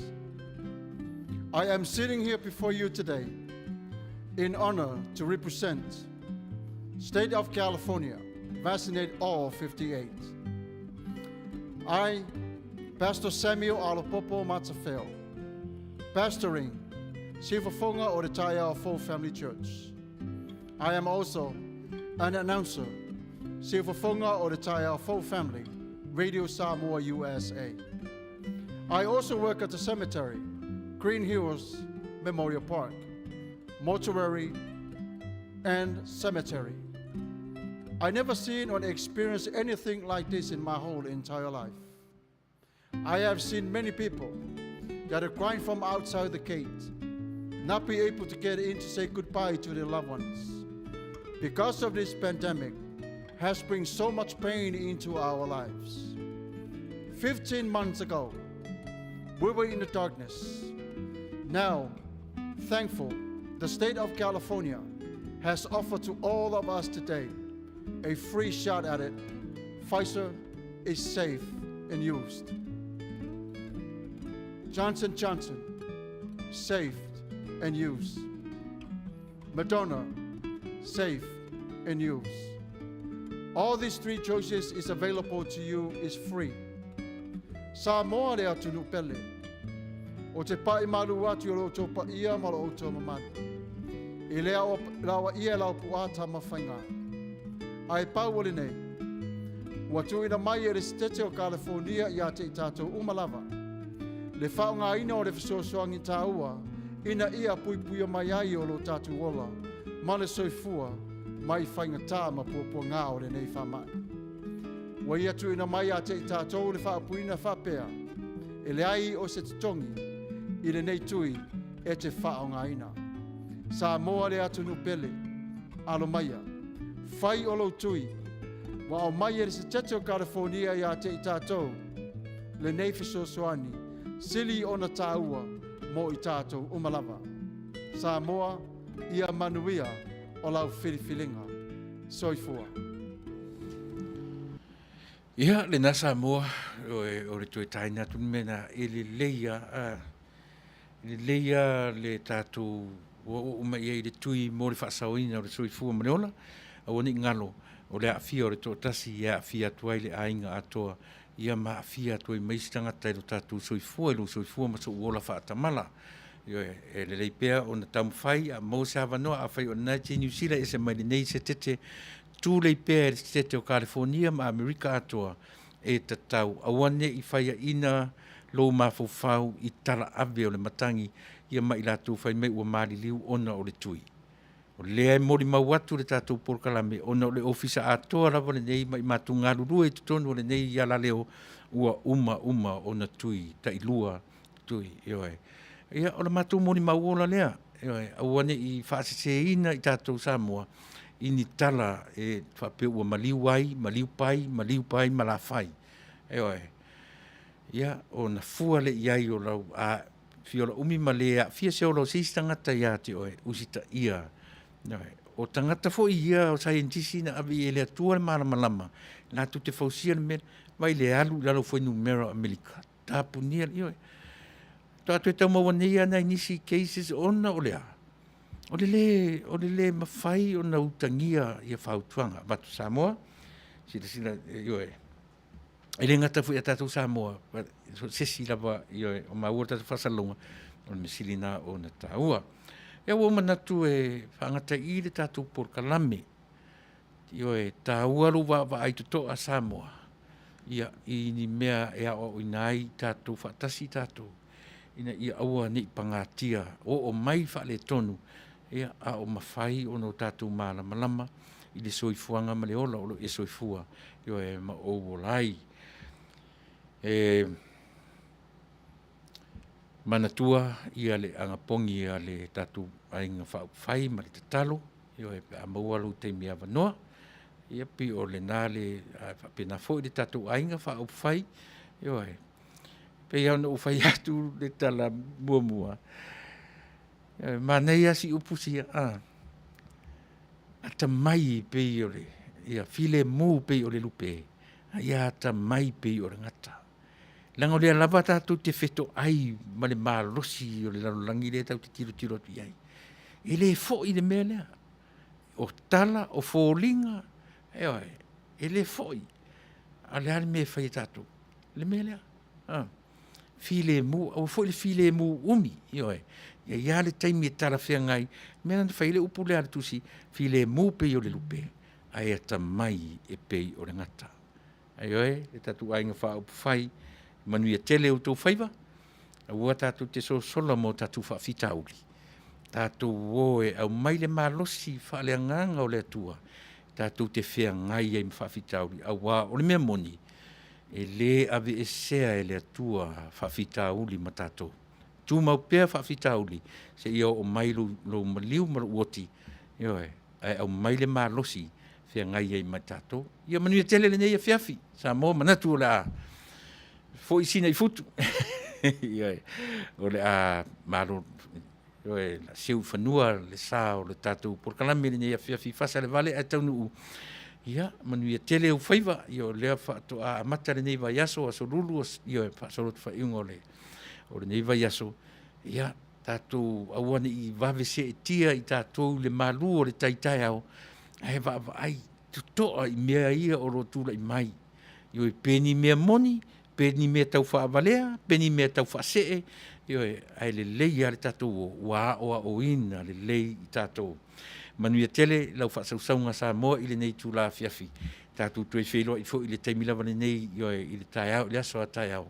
Ia a olumana i le tātou por karame masani o poa sorulu, ia le tamatai ese marasunga li whaifi au ia Samuelu, o le whetu o le whiawhi. Whaisina whiawhia, tau malamal, tau ti ngā fo i au tō fufonga ia te au, tai au la, tātou posiva tai au. Si whai fo i sina vasai e fo i tātou, ia ma whaanga sorotu le tātou por karame. Mō re temi nei, o te whaato whaatu sa moa, ia te oe i le peserea. So i fua, ma ia manuia.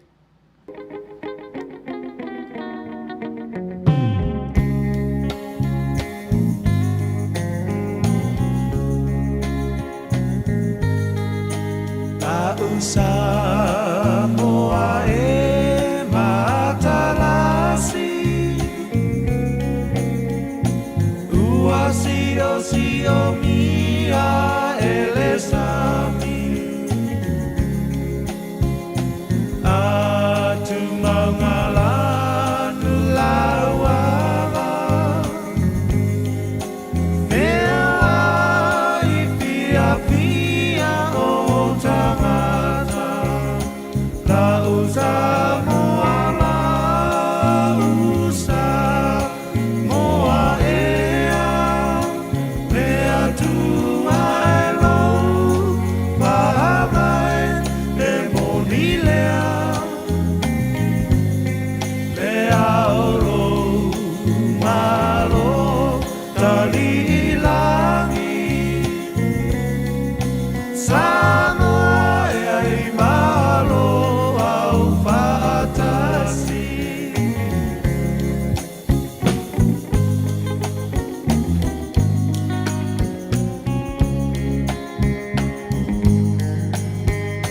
La tau e i le kueta E ma pana po i le vevela So se mea aua le popole E mamulu mai le pa mole mole La usa moa la usa moa ea Mea tua e lo pa mai e monilea Lea oro malo tali ilangi Samoa e ai malo au fatasi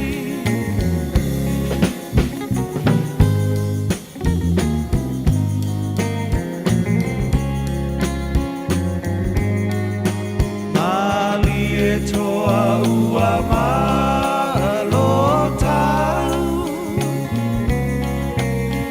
O nai upu wha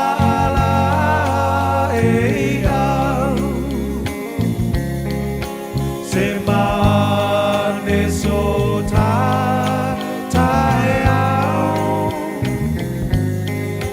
Samoa lo tawa ia sa